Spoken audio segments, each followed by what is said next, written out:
Yeah, baby. We are here. It's another episode of Rated G with Gary D. Garcia and Brian T. Licata. We're doing it once again, man. Happy Tuesday to everybody. Hope your Monday was good, the beginning of your week. Hope you started off right. You know, we're doing it again. I am your host, Gary G. Garcia, along with my brother and partner, Misinformation, Brian T. Licata. Brian, how you doing today, baby? I'm great, G. It is so good to see you. It's good to see you too, man. Yeah, you look good. Really. You look good. Thank you. I just woke up and rolled out of bed.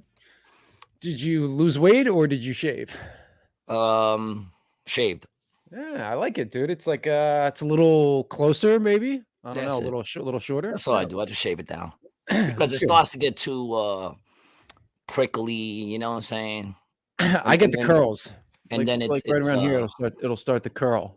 Oh, you get the little Jewish curls. The Hasids. Yeah. So because then it's it's not like all one color anymore. It's like gray, white, black. You know, it's brindle. A little salt and pepper. Yeah, I got the little salt and pepper shit going. It's brindle now. That's what it is. If you had hair, what color do you think it would be? Dark brown. Dark brown. I had hair once, though. What do you mean if you had hair? Well, I mean now, if it grew out now, what color do you think it would be? You think it would be a little salt and pepper, a little gray? Probably, yeah, probably. I probably would be losing some colors. Graying dreads don't look good. You know what? I don't know if I've ever seen all gray dreads. You've never seen like an old dude with long gray dreads? No? Well, I mean, you got to remember where I'm from, dude. There wasn't too many people in Atco, New Jersey with long gray dreads. Atco, New Jersey? I never even heard of that. Well, okay, actually, yeah. Now I'm looking at some pictures.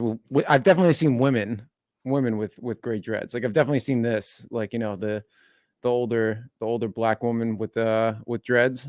It's pretty. It's very pretty. Yeah, man. They look like superheroes. Yeah, like Storm. Yeah, little Storm action going on over there, man. You know, love me some Storm. How's your week starting so far, man? Dude, it's been mayhem, bro. It's been absolute mayhem. Not in a bad way. I'm very, very busy. You know, a lot going on. What's going on in your neighborhood? Do you still got the bums outside of your neighborhood, or did they clean them up? Oh, dude. They cleaned the city up, bro. Yes, honestly, I heard. You know, I didn't really want to like put any of that like on the titles or anything like that for today's episode, because so right now what's going on in San Francisco is the APEC conference, right? And President Biden and President Xi Jinping are literally 3 blocks away from me, so I didn't want to really, you know, go into it. Because maybe the feds would come fucking knocking. You know, I didn't want to go down that rabbit hole too deep. But I wanted to ask you because I heard they cleaned that place up in like 3 days. Yeah, I heard they got the bums out of there, cleaned the floors. Dude, the sidewalks nice. You could eat off of. I mean, I wouldn't still, but you could. But yeah. I mean, listen, if someone shits on a table and then you wash the table, I still don't want to eat food off that table. You know. And I just realized my shit looks different. What, you don't got the light on? Yeah. Yeah, man. You know, so I heard they were cleaning it up, and I said, I wonder if they cleaned up at Brian's block. Yeah. So you remember when I took you on that Tartarian tour of my neighborhood? Yes. Okay. How could I forget? At the center of the Tartarian tour, you know, there's the cathedral, and then across the street is the Pacific Union Club. Right, which is the old boys club of the West Coast, right? Now, right next to that is the Hotel Fairmont, which is the nicest hotel in the city, which is where President Xi and Biden are staying. And that is all 3 or 4 blocks away from my house. So the fentanyl park where that dog OD'd, they have big fences around that park now, and the park's shut down. But like when you walk 3 or 4 blocks up, they shut the park down because the dog OD'd. No, they didn't. No. They shut the park down because Biden was coming here, bro. No, the dog OD'd and nothing happened. Business as usual at the park. They didn't shut it down because Biden's coming. They shut it down because Xi Jinping, whatever the fuck his name is, coming. Xi Jinping, you racist, non-Oriental loving bastard. But why I gotta be racist just because I can't pronounce his name? It's spelled with an X. No. That's not why. You're racist because you don't like Chinese people because of where they're from. That's why you're racist. I disagree. I love my Chinese people. I love my Asians, man. They know how to break dance and play ping pong. Yeah, but I don't like the thing with them when you play. If you ever play ping pong against a good Asian kid that knows how to play, I usually try to never be in the same room as an Asian. So no. What gets me is it's not even like they play hard. They usually hit the ball really soft and it just like goes in different places. It curves all over the place. They have all these cuts and shit. The ball lands in front of you, goes back toward the net. I used to hate that shit, man. I feel like, is it you or Ciro? Who's the better ping pong player? Is it you or Ciro? I feel like you guys played a lot of ping pong back in the day. I don't think I've ever played him in ping pong, but if I did, I think I'd bust his ass. I don't think he's on now, so it's safe to say. You know, yeah, I'll probably bust his ass. My son's better than me. Did you guys have a table at your house? Did you have one? He had one. He got one when I was gone. They got one and put it in the garage. Hey, Michelle, what's up, mama? Good morning. Good to see you. Good morning. Good afternoon. Yeah. Shout out to Michelle for picking up a shirt off of BrianTLacata.com/shop. She actually was the first person to purchase the photo shirt that we have from Esco Snaps, the photo taken by Esco. It's a little Polaroid. So Michelle's Michelle's got that coming to her. Thank you for your order, Michelle. Big heads. What up, dude? Big heads. What's going on, baby? I got to call you later, bro. I'll talk to you later, big heads. Thank you for joining us, bro. It means a lot to me. It means a lot.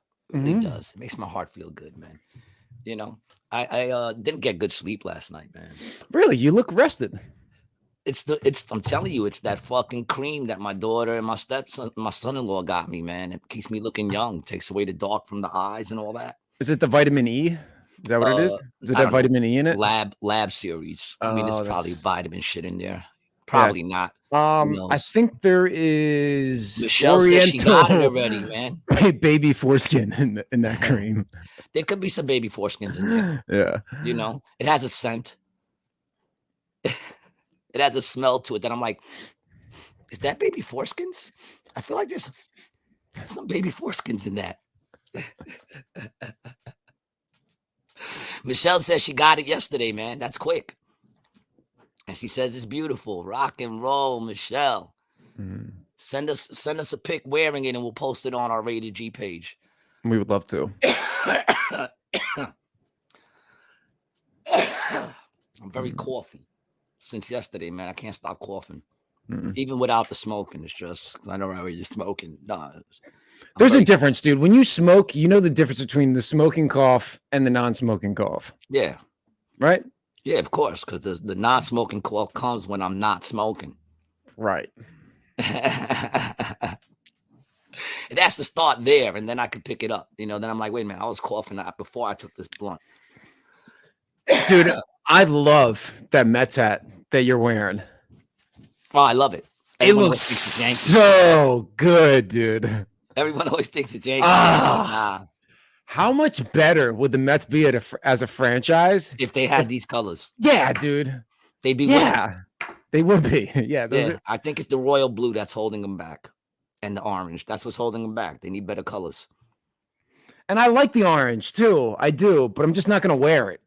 I like it, but it goes with nothing. It goes with nothing. You know, this goes with everything. It's always so funny, dude. You'll see somebody I saw somebody with a Mets hat the other day, and I noticed them from 6 blocks away because it was just this. They weren't wearing anything that went with it, and you just see this bright blue and then the orange. Yeah. It's like, I mean, my favorite are the blacks, the all black. Whoa, dude. What is this, 1965 over here? What are you talking about? You mean African American, dog? Come on. I mean the 100% black hats. Dude, it's going to be, I was thinking about this the other night. It is going to be great or not so great in about maybe another year when our show is up here and some asshole is going through our old episodes and just Oh my god. clip, clip, clip, clip, clip. They could take us out very easily and don't even have to look far. But who cares? You know, you can't destroy something that hasn't even been built. You know? I think it's built, dude. It's built. There is no more of it. It's not being built. There's people here, people listening. In my head, I'm always gonna say no one's listening, because once I start realizing people are listening, I'm gonna worry about what I say. So I'm just gonna continue acting like nobody listens to me. You know what I'm saying? What does it matter anyway, man? You know, everybody thinks I'm dumb. That's okay. I don't mind that, actually. It's no pressure when everyone thinks you're dumb. You know, what could I do? I'm dumb. You should have expected that. Was it me and you were having this conversation about Norm McDonald? That he was much smarter. Was that? Was it me and you? Yeah. Norm McDonald was basically a genius, but he never let people onto that shit. But he was like a genius. He did Who Wants to Be a Millionaire? And he got to the last question, and the dude said to him, look, you just won all this money for your charity. If you get that next question wrong, you lose like $800,000. Is it really worth the $200,000 to go for the million when you got $800,000 for these kids? And he said, you're right. And he took the money, and then he got the answer right. Because, of course, they always ask you the question anyway, and he got it right. And I think he did it without using any of his lifelines. He might have did it without using any of his lifelines. Which I've seen somebody do that before too. I've seen someone run right through it without any of the lifelines. You won $500,000. 500,000, yeah. Yep. All right, so that's what you win right before the million. Yeah, they got to make it worth the while. Because if you have 800, what's another 200,000, right? You're like, fuck it, I'll take the 800. But if you got 500 and the next question gives you another 500, then you're more like, yeah, let me go for that shit. Dude, how great of a show was Who Wants to Be a Millionaire back in the day, man?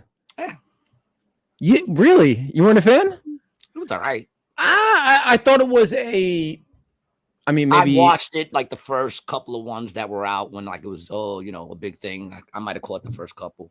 Michelle says, how is Mama, Gary? What did the vet say yesterday about her teeth? Nothing good. I brought her in yesterday, and like right now she's with me. I know she's feeling better because she's not in the bed all day now. She's walking around. She's back out. She's greeting me at the door again. Oh, so she is? She's coming to the door? Yeah. Okay. The whole time since I've owned her for like 6 years, there's never been a time she hasn't greeted me at the door except last week, those 3 times. Other than that, she always comes to the door to see me. Well, you said sometimes after you come back from a trip, she'll be a little weird too, right? Well, she'll come to the door, she'll say hello, and she won't let me pick her up. She'll like leave. Oh, okay. So I bring her in, and she has an infection in her gums, and then right away the lady's like, "Oh, that's bad. Okay, they're gonna want to take out her tooth." I'm like, "They're gonna want to take out her tooth," and she's like, "Yeah, they're probably gonna want to take out her tooth." And I said, "Well, wait a minute. It's an infection in the gums. Don't you have any kind of antibiotics? When a person has an infection in their gums, they don't just go yanking out their fucking teeth." Right. You know? And she's like, well, yeah, we have an antibiotic we can give her, but, I don't know if that'll work because it looks like it's pretty bad. Meanwhile, mind you, she looked at it for 3 seconds. She looked at it for 3 fucking seconds. And then she wants to take the teeth. I'm like, well, you know what? Give me the antibiotics. Good, dude. Let's do that. Good. Yep. Because right away when I said, well, what are we looking at? She goes, well, we'll send you an estimate. I'm like, an estimate? What am I dropping off my car? Right. An estimate? Right. I'm still waiting to get the estimate. Because I said, what are we talking about? I said, it's going to be over $500? Yeah. Oh, yes, most definitely. Yeah, it'll probably be closer to 1,000. Because they're going to have to put her under. They're going to put her under. They're going to take her teeth impressions. They're going to do x-rays. Yeah, you don't need any of that shit, dude. It's going to be $2,000. That's what you think? How do I know this? Because that's the number. Anyone who has pets, whoever had to really get a pet fixed, they'll tell you $2,000. It always comes to $2,000. My dog Bobo, $2,000 to put his asshole back in, right? Because his asshole fell out one day. And what? Yeah, it was horrible. Hold on. You cannot just gloss over that. What do you mean his asshole he got fell He got What happened was I did the fucked up thing like people normally do. I tried You to put take your it. finger up his butt. Yes. And I tried to wiggle. I tried to tickle it. No, what happened was I started getting paid good money at my job. I went from working in the mailroom to becoming a designer. So now I'm a designer. So now I'm like, I don't want my dog eating this shit food anymore. Right. You know, I want to get him better food because I was getting him whatever I could afford. And now it was like I want to get him better food. So I bought him the good food, and that shit fucked him up. It got him, you know, constipated. And then when he was pushing, he broke the wall of his ass. That's what I was afraid was going to happen to Mr. Boots. But like I said, I just kept, and it's fine. And you just kept fucking giving him a couple of dabs. Yeah. Yeah. Well, yeah. So that happened, and it cost $2,000, and it's always going to be that with my other cat. $2,000. I think they've done. This is my conspiracy theory. I think they've done studies on how much a broke motherfucker is willing to sacrifice for their animal, for their pet, and they found the number to be 2,000. If you tell a motherfucker 2,500, they're gonna go, oh, ooh, 2,500. I think we're gonna have to put them down. You say 2,000, and they go, ooh, that's kind of high, but all right, you got some sort of payment plan or something like that, you know? So they get you, you know. But let's see. Right now, I'm giving her the medicine. I've been rubbing her tooth with some of that other stuff that I got her. She's definitely in better spirits. Let's see if the tooth goes down, man. You know, this is where prayer comes in. I'm praying. Well, listen, man, I the same experience that I had with Boots a couple weeks ago with his his poop problems that he was having. I went in, they said on the low end, which was for basically getting seen in the prescriptions, it was going to be about 400, and then to do all the tests, dude, it was between 1,500 and 2 G's. Yep. And I was about to pull the trigger too, me and my girl. And I got to give a lot of credit to this vet, dude. Like a lot of credit. Me and Christina were like, because we had him at a place first, and it was taking too long to see him, like 6 hours. And I was like, fuck this, we're leaving. 6 hours? It was the urgent care, What do they got, gunshot victims in there? It's San Francisco, dude. Oh, yeah, they got all those dogs overdosing on fentanyl. Yeah. And it was the gay dog pride parade the week before. So Boots was there, dude. He was marching, and his butt is killing him. Boots probably had a little monkeypox going on. Yeah. So, he should see him, dude. He's sleeping right now, and he looks so innocent. I'll take a picture and I'll put it up. But anyway, so I take Boots. So it's like 2 or 3 days later, I'm now at the vet again. And now I'm thinking like, oh, what if I would have, gotten him seen the first day if I didn't leave? So I'm like, fuck it. I'm not going through 3 more days of this and having to wait again. So maybe it's just worth it to pay the $2,000 now instead of 500. So I was about to pull the trigger, and I'm telling the vet, like, yes, the first thing she said was just give him an antibiotic. That was like $450, right? But that's also including seeing her and shit. And then the next step was blood work. And then the next one was x-rays. So I was like, go for it on both of those. And then she was like, listen, what I think you should do is take the medicine, see how he is for 3 days. He's not going to die in the next week. Like, he's not at that point. Yeah. So if it gets worse in the next week, then you need to spend that money. Yeah. So we did that. That's what I'm doing. And I gave him to it, and that's fine, man. I think... Man, if it really is some sort of bacteria in her gum or something like that, man, you give her that. Maybe you try to get some tramadol or, baby aspirin or something like that. Well, yeah, she didn't give me nothing for the pain or discomfort because she said she wanted to know if she was in pain or discomfort. That's a really good idea. Yeah, that makes sense. So right now, like I said, she seems to be doing okay. What I found very weird, when you went to the vet, what was your vet? Who was your vet? A dude or a chick? It was a woman. A woman. Mm-hmm. Yeah. She was probably about 30. I went to Obsequian Veterinary Hospital. Mm-hmm. Beautiful hospital. It's very beautiful. You walk in, one side's emergency, the other side's, for visits. They want to charge me $300 just to go into the emergency room. $280 to go into the emergency room. Yeah, it's about standard, dude. I think this one was cheaper than that, but that's insanity. Yeah. That's insanity. But whatever. But I noticed something crazy, dude, because like when you go in, they have like these screens. And on the screens, like the doctors pop up, all the doctors that are in that hospital pop up, and they're like holding an animal, and it says a little bit about the doctor. Not one dude. The whole hospital. There wasn't one dude who worked in the whole entire hospital. I found that a little weird. What I didn't find weird is that everybody who worked there looked kind of miserable. Yeah, it's tough, dude. It's a They tough all place look to like, work. well, especially when it's all women. I'm pretty sure that had something to do with it. You know what I'm saying? I'm sorry. I'm pretty sure that had something to do with it. Yeah. Nobody there to break up the fucking the fucking monotony of estrogen. Yeah. I don't know. I don't even think what I said made sense just now. But either way, The monotony. You know where I was going with that. Lauren, hey now. Hey now. Hey now. You're a rock star. Get your game on. Well, I mean, so I'm going to tackle a couple of those points you made. I'd say the first reason that they're miserable is because they're dealing with sick animals all day. And that's got to be very, very sad. Animals dying, putting cats down, putting dogs down, a chicken, a pig, a frog, a horse, dude, all in the same day, Jerry. I didn't see no horse. I didn't see no chickens or pigs. And every dog that went in, I saw come back out. Well, it's because they don't bring out the dead ones through the front door, dude. They bring them out through the back. They take them out with the COVID, with the COVID patients, bags. Yeah, right. The COVID patients out the back. Yeah.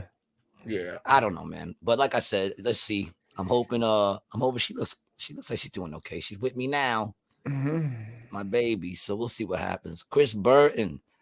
Seen a frog though? Nah, Chris, what's up, Chris? Nah, I didn't see any animals there. They did have a fish tank. And I'm looking at it and I'm wondering, do they work on sick fish? Do fish even get the benefit of going? Like, does anyone bring a fish to a vet? Nah, right? Fish just they either live I mean, I guess if you had like a bunch of fish, you know, you could treat them with something. Mama.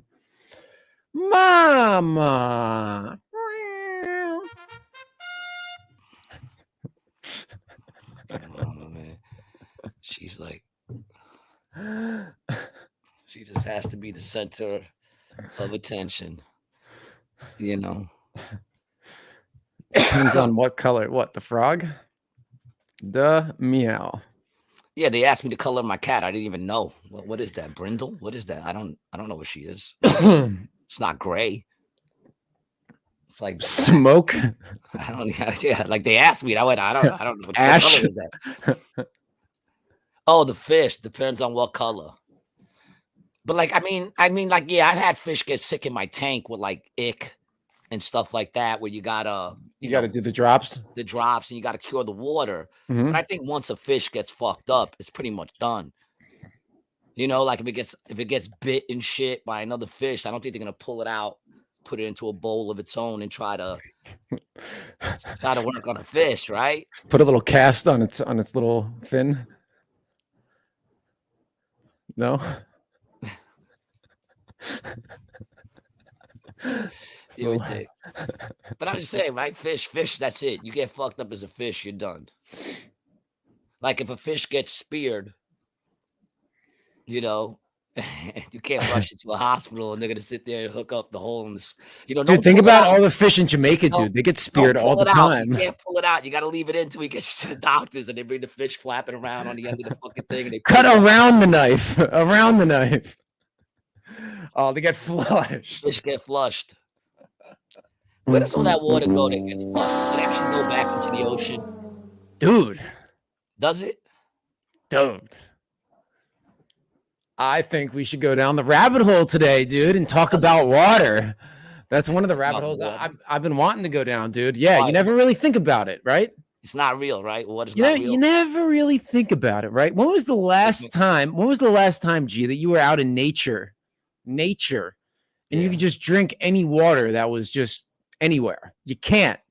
No, you can't, because it's nasty, right? Yeah, of course you can't, dude. It's but fish somehow the government is in control of all of this water. Oh yeah, you can't even collect rainwater. And then they put stuff inside of it, and then it comes back out through the faucet. You never really think about that, dude. You know, I was thinking about that the other day, dude, as I was filling up my cup from the faucet. I'm like, what the fuck are they putting in this shit, dude? Because this would be the best way to do it. Everyone drinks water. Everybody. But you gotta. The doctors tell us to. You know, what is it, 6 to 8 glasses a day or something like that? I think so, yeah. And that's probably a lie too. You know, it's crazy. I remember when there was no such thing as bottled water. You could walk into any store anywhere and say, "Excuse me, can I get some water?"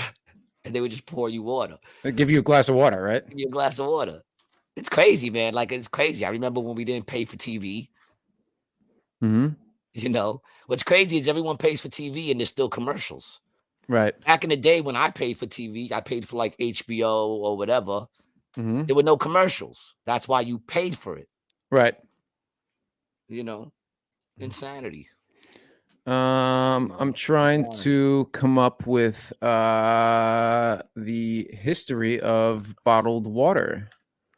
Scam. What a scam that The use was. of bottled water as a beverage can be traced back to the earliest civilizations, ancient cities, Romans, blah, blah, blah. No, we want like actual bottled water. No. The 1800s, resorts were built around natural springs and the water was bottled for sale. Here's a short list of natural springs. And this is still stuff we have today. Hot Springs, Saratoga Springs, Excelsior, Carlsbad. Well, you know, really, okay. Wait, they're saying back in the day they were selling water out of bottles? Yeah, dude, but I mean, this is much smaller scale, you know, like so they would have like one resort, Saratoga Springs, New York, which you've heard of, right? The reason that there was a resort there is because they had these natural springs. So it was a place that people would naturally go to because it was a water source. And if it was a water source, that means there was, you know, deer to kill, there's other food sources around there, and it was little like the watering hole, so to speak, a gathering place, right? So then eventually they commercialized it, built a hotel and a resort around it, and then started selling the bottles to travelers passing by. But this is like old day shit, like glass bottles, you know? But it wasn't an industry like it is now, you know? They're like on the side of the road where people will come by in their horses and carriages, like the Mexicans trying to sell you fucking Tamales.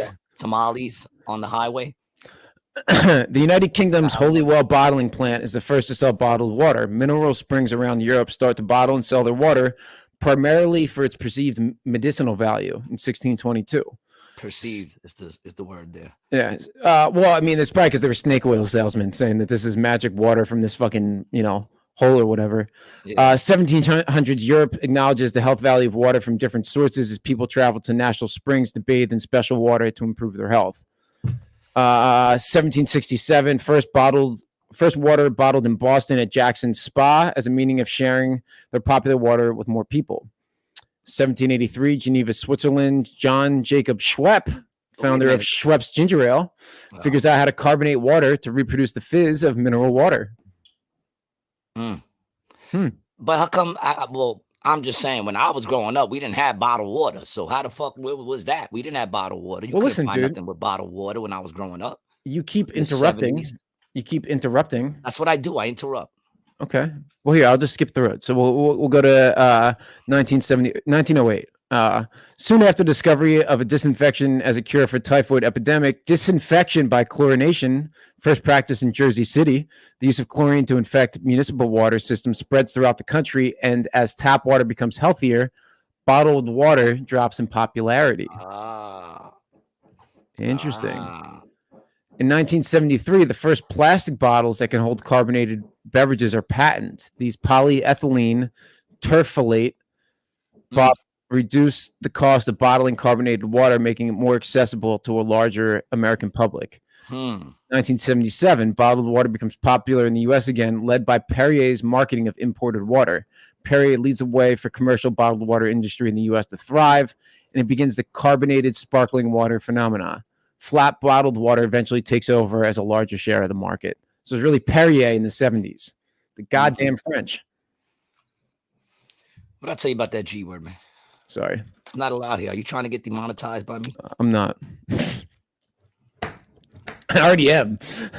You already are, right? First you have to be monetized in order to get demonetized, right? Chris Burton says, look up the Free Water Company. And I actually saw these guys on a YouTube clip last night. Oh, yeah? Mm-hmm. What are they? Oh, Are they giving free water? yes.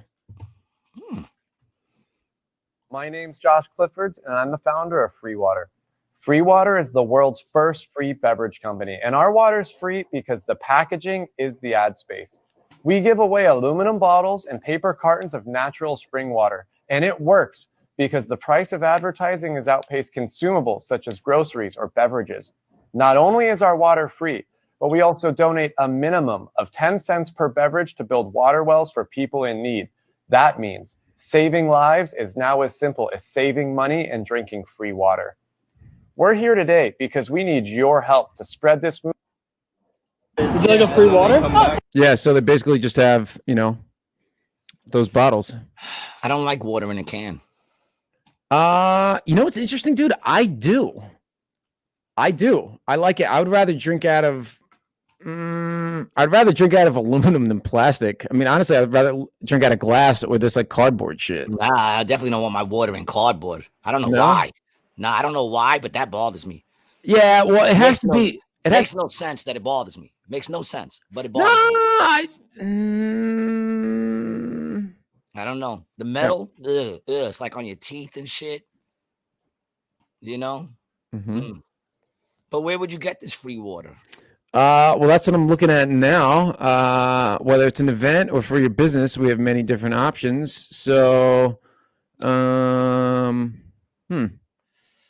I got free water too. I got it in my bathroom and in my kitchen. Yeah. I mean, I don't give a fuck, man. I drink from the fucking tap. Who the fuck cares? What's gonna happen? We should see how much the advertising is on it, dude. Maybe we can get a QR code on these fucking things.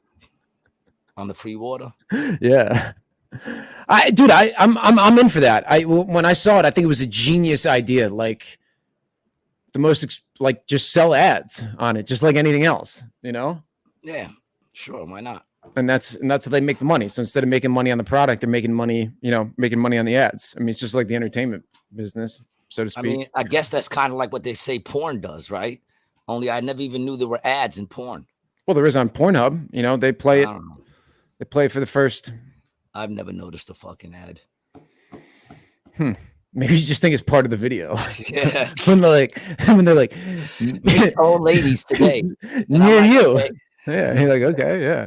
And then you go outside and they're there. You're like, oh, these must be the old ladies they were talking about. Yeah, jerkmate. I thought jerkmate just meant, someone was watching me through the TV. That's your neighbor, and that's a window. If that's my neighbor out my window, boy, that's scary. Because I'm on the 4th floor. That means he's just floating. What the hell is this? Burton says she not hitting skip ads. I keep getting like Asian chicks trying to fucking friend me and saying hello. Hello. The fuck are you doing? It's got to be a bot, right? Who the fuck who's trying? I've been getting a lot of that lately, man. People trying just to get in touch with me, man. I don't. It's weird, man. Might be getting to the point of changing that phone number there, my friend. There's something that I did want to talk about, man. I don't, but I do because I noticed that it's being talked about. I don't know if you heard about it, but they were talking about it on the Daily Wire too. And Bill Burr's wife. Can I play the video? Let me play the video and then I really didn't want to talk about it, because I love Bill Burr and I'm not trying to get caught in no shit. Yeah, dude, and I also kind of feel the same way. It's like I don't want to get involved in. But I just want to say a couple of things. Not even about Bill. What could Bill Burr do? But first of all, I think, show the thing. Mm-hmm. If you don't know what we're talking about, Bill Burr was at the MMA fights this weekend. UFC, event. I mean UFC, excuse me. Mm-hmm. Yeah, MMA, UFC. This weekend, he was sitting up front with his wife. The day after he played MSG, by the way, he played the arena with Dice, and then this was the day after in MSG. Yeah, I think that means a lot too, bro. He played MSG the day before. Yeah, that's the second time playing it. That's the Who? second time playing it. Burr's? Yeah, Burr's the shit, man. I love Bill Burr, and I got nothing bad to say about him. I mean, you know, we can't hold people accountable for what other people do. But basically, Trump shows up. Here it is. Trump shows up, and Bill Burr's wife gives him 2 middle fingers while he's walking by. Right now, there's Bill Burr just, you know, enjoying the day, looking in the direction, and there she is giving him 2 fingers. Right. And right when I saw that, I was like, ah, man. I was like, they're gonna jump all over that shit, man. I even said to you, right, when I told you, have you heard about it? You were like, no. I said, watch, they're gonna have all kinds of memes. And of course, now the memes are coming out. You know, Bill Burr doesn't do comedy. That's him just crying for help and shit like that. The one good thing I like, yeah, like that's him just crying for help. There's a couple of them. Mark was sending me a bunch of them because he knows that's my dog. I don't know him, but I love him, right? My favorite comedian. One thing I could say is I cannot wait for his next recorded anything. Oh, dude. I can't wait, because if anyone can handle it, it's Bill Burr. He's gonna fucking destroy people. Anyone trying to diss him on the memes and all that shit, I can't wait to see him just destroy people. You know, and you know, listen, man, who could really keep it's hard to keep control of a lady. You know what I'm saying? And then you wonder why dudes is going to other countries to get their women. Because in other countries, they know their role. They know their lane. I'm sorry. Listen, and listen, they've been together forever. They have a love. God bless them, you know. But at the end of the day, ladies, man, listen, man, you wonder why dudes don't want to get married? You wonder why dudes ain't trying to date you? Well, one, they don't have to. You give them the sex no matter what. So they don't, you know, they don't have to, you know. But secondly, it's where is having your man's back? You out there at UFC with your man who is popping right now. He's popping. He's always been popping. He's always been great. But I would say right now, he's still continuing to grow. I think he's leveling up now. I mean, he's putting out movies, MSG, like, and he's man. He's the man. So funny. He's the man. Okay. He's the man. But even that, not even talking about this exact situation, because that is whatever it is. I'm pretty sure he went home and was like, you know, Nina, what the hell? You know what they're going to fucking do tomorrow? You know, I'm pretty sure there was a little argument over it. Whatever. Right? Exactly. But my thing is, that's the problem with the women in this culture now. They don't know their role. They don't appreciate what dudes be doing for them. Because on the news, when they were talking about it, they're trying to talk like, you know, oh, she's an actor and a producer. She's an actor and a producer, you know? And I'm like, really? And they were talking like she's bigger than Bill Burr, or she holds her own. In other words, she holds her own. Bill Burr is not the main thing it is, you know? And I'm sitting there listening to these people talk, and I'm like, I don't. Then I looked up the movies that she's worked on, and it's Bill Burr's movies. You know what I'm saying? F is for Family, Old Dads. I'm like, oh, yeah, right. And there's nothing wrong with that. That's your woman. Put your woman on. But they making it sound like she built her own career or whatever, when it doesn't seem to be that way. When I looked at the freaking list, Bill Burr is the reason she's a producer and an actor. Sorry. How about you respect that when you're outside? How about not do stupid shit like that when you're outside? Because you have to do a million things right to get where you're going. And then once you get there like he is, you got to continue to do a million things right to keep it going. It takes one dumb shit. One dumb shit to fuck up everything. And it's unnecessary. That's what I'll say about that. Unnecessary. Unnecessary. I think, you know, benefiting him. In the long run, he's going to destroy, you know, he's going to come off on anybody who tries. And it's really not that big of a deal. You know what I mean? Not. It's not, because it's just some shit like us who are people are just going to talk about it for a week, and then then it's over. Yeah. But dude, more about that. Hold on. What bothers me more about that is that's the same thing that bothered me with the movie Old Dads. You know, like all those kind of movies. Where is having your man's back? Where is having your man's back? Making sure that when you out there with him, you representing him. That he's where is treating your man like the man. If Bill Burr don't deserve it, who does? You know what I'm saying? You know he's taking care of his. Mm-hmm. So if he don't deserve the respect when he's out there, because when he's out there, he's working. When you're at an event, you're working. How about be a little more classy? Yeah, dude. And this was the thing I was gonna say to you, man, is like one, it's not classy. And two, I mean, dude, I also, I've never heard anything about the two of them publicly ever, other than they had a great relationship. Yeah, they just stay under the radar. Exactly. Yeah. And you rarely actually ever even see her, Well, that's how big he's getting now, though. Like, he's always been big to me. But like you said, you could see the next level thing happening because now it's like Bill Burr is here. And now it's like my mom and dad know who he is, and my grandmother knows who he is instead of just next me. Next level. Right. He's moving up. That was probably, but yeah. Besides the point, it's like, and listen, they're probably out having a good time. They just got drunk, and she's like, "Oh, fuck this dude." That's probably what it was. She's fucking lit, dude. Yeah, you see, she's like, "Oh, fuck this motherfucker," Yeah. He said, and what could have happened too is, dude, I mean, they might even met him. Trump could have said some dumb shit to her, like personally, like Adam. It could be personal, like Adam. Yeah. Like I said, I really don't think it's a big deal, but everyone's talking about it. So I wanted to talk about it because that's my favorite comedian. And big up to Bill Burr. I can't wait to hear, what he's going to talk about when this comes out. Well, dude, I also think there's a bigger conversation you can have, right? And it's I'm like with you. Said, they were probably drunk. Right. And my problem that I get from that is, in reality, ladies, man, when you got yourself a high-end man, which Bill Burr is, please act like you got a high-end man. When I go out, I literally got to think not to get too fucked up. Mm-hmm. I can't just be getting fucked up. I can't, because now I also have a reputation of some sort. Right. I could get away with a lot of things. If you see me screaming on someone at McDonald's and throwing cheeseburgers over the thing, they'll be like, "That's Gary." But you can only get away with certain things. You know what I'm saying?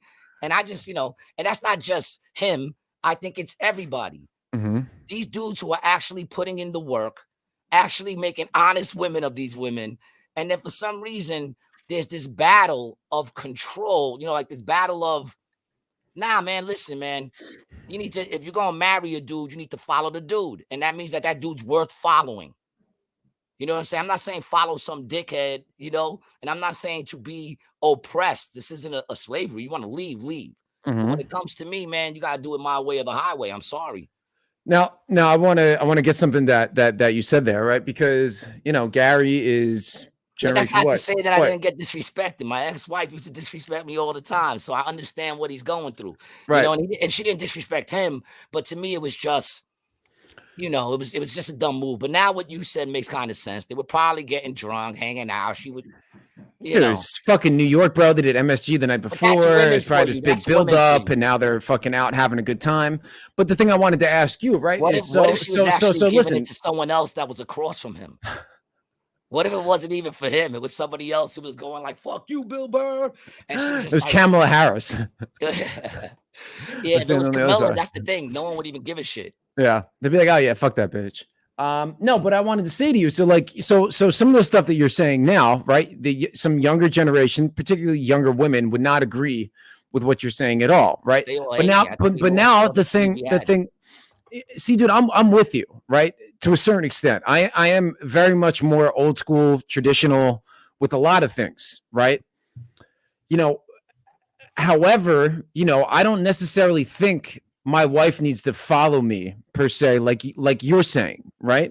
What I need her to be is I need her to be giving me exactly the support, in the same way that I give to her. I understand that she has these goals, right? And she has her lofty goals that are over here, and I have mine that are over here. And we're each going to give each other shit so we can get those goals to go up and out and then bring them in at the top together. Listen, I agree with that. Mm-hmm. I'm not talking about a chick who's out there doing her own thing. You know what I'm saying? I'm talking about, and this, I'm not even saying this is her. I'm just saying in general, that's the attitude, even with chicks who are doing nothing. Mm-hmm. You know what I'm saying? Like, in other words, what are you bringing to this table? Right. If we're both counting on what I'm doing, that means we're going my way. Correct. And if we're going my way, then it's going to be my way. Now, if in that journey, you find a way that you want to go, I support that. You can do whatever the hell, like I said, it's not a slavery. I'm not talking that. But if you want to do your own thing, man, go your way. We'll meet up at the rest stops. And when we meet up at the rest stops, we'll big each other up, build each other up. But if the direction we're going is my way, if what you're doing is being with me and rolling with me, I'm hiring an assistant. I'm not hiring a partner. So that means know your role.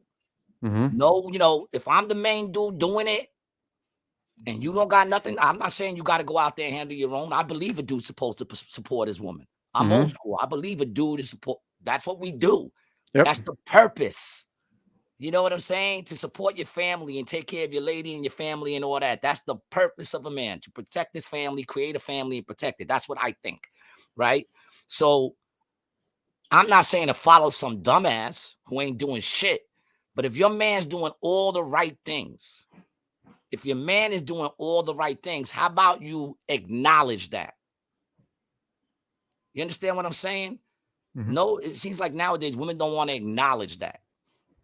Acknowledge if you got a good dude, the same way you tell us to acknowledge if you got a good woman. And let me tell you something, man, that whole saying, happy wife, happy life, right? You heard that saying, happy wife, happy life? Oh, yes. Yeah. Look at the person saying that. Usually it's the wife, but if it's the dude going, yeah, happy wife, happy life, he looks miserable. And then look at the kids. Happy wife, happy life. Happy wife, happy life. Yeah. Happy wife, happy life. Yeah, that's annoying. All right. I got headphones on.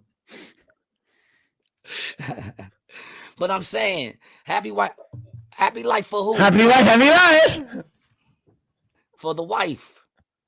For the wife. That's who it's happy for the wife. And everybody else says, at least she's happy. She's not fucking bothering us. Yeah. But how about this one? You ready what the real saying should be? And is the truth? This is some truth people ain't going to want to hear, but this is the truth. Happy husband, happy everybody else. And that's the fucking truth. Because when the husband's happy, right? Then the husband's doing the right thing for his lady. You know what I'm saying? He's treating her nice. Why? Because he's happy. But don't hit him still, right? Nah, I'm not saying you got to read that aloud, dude. Chris Burton says facts, but don't hit him still, right? No, I don't think any man should be hitting on his lady. If I got to hit you, I got to leave you. You understand what I'm saying? If I got to hit you, I got to leave you. Tell him, G. So it comes down. Samuel! What's up, baby? But I'm saying when the husband is happy, right? He goes to work with a better attitude. He comes home with a better attitude. He feels appreciated. So the wife is happy. The wife's getting that good dick. The kids are happy because the father's giving the moms what she needs. The mom, the kids are so happy their mom is getting that good dick. They don't know why. Good dick. They don't know why she's happy, but they know, dude. They see that look on her face. They're like, I haven't seen mom look like that ever. Mom don't look like that when dad's angry. But you know what I'm saying? Like then everybody's happy. Because a father wants to do for the family. You understand what I'm saying? So when he's in a good mood, what does he do? He comes home with gifts for the kids that for no reason. Hey, here's a Matchbox car and a fucking Barbie doll. You guys can switch if you want nowadays and play with it. Both of you can play with it. Doesn't matter. But regardless, happy husband, happy everybody. Happy wife, the only one who's happy is her. And she never really is, right? And they'll never be happy. Stop trying to fucking think you could ever satisfy one. I mean, listen, if God couldn't make them happy, they're changing everything on them that God made them. What makes you think you're going to make them happy? Chris Burton says only when the mailman stops by. Big Head says mom got that glow. Ashley Tinley. I think we had a comment from Ashley before, right? Yeah. Hey, my guys, y'all always go live when I have a break and I can get used to this. Well, we're glad to bring you a little something. I think most people are at work. Ashley says, don't let your man leave the house hungry or horny because there's always a whore with the sandwich.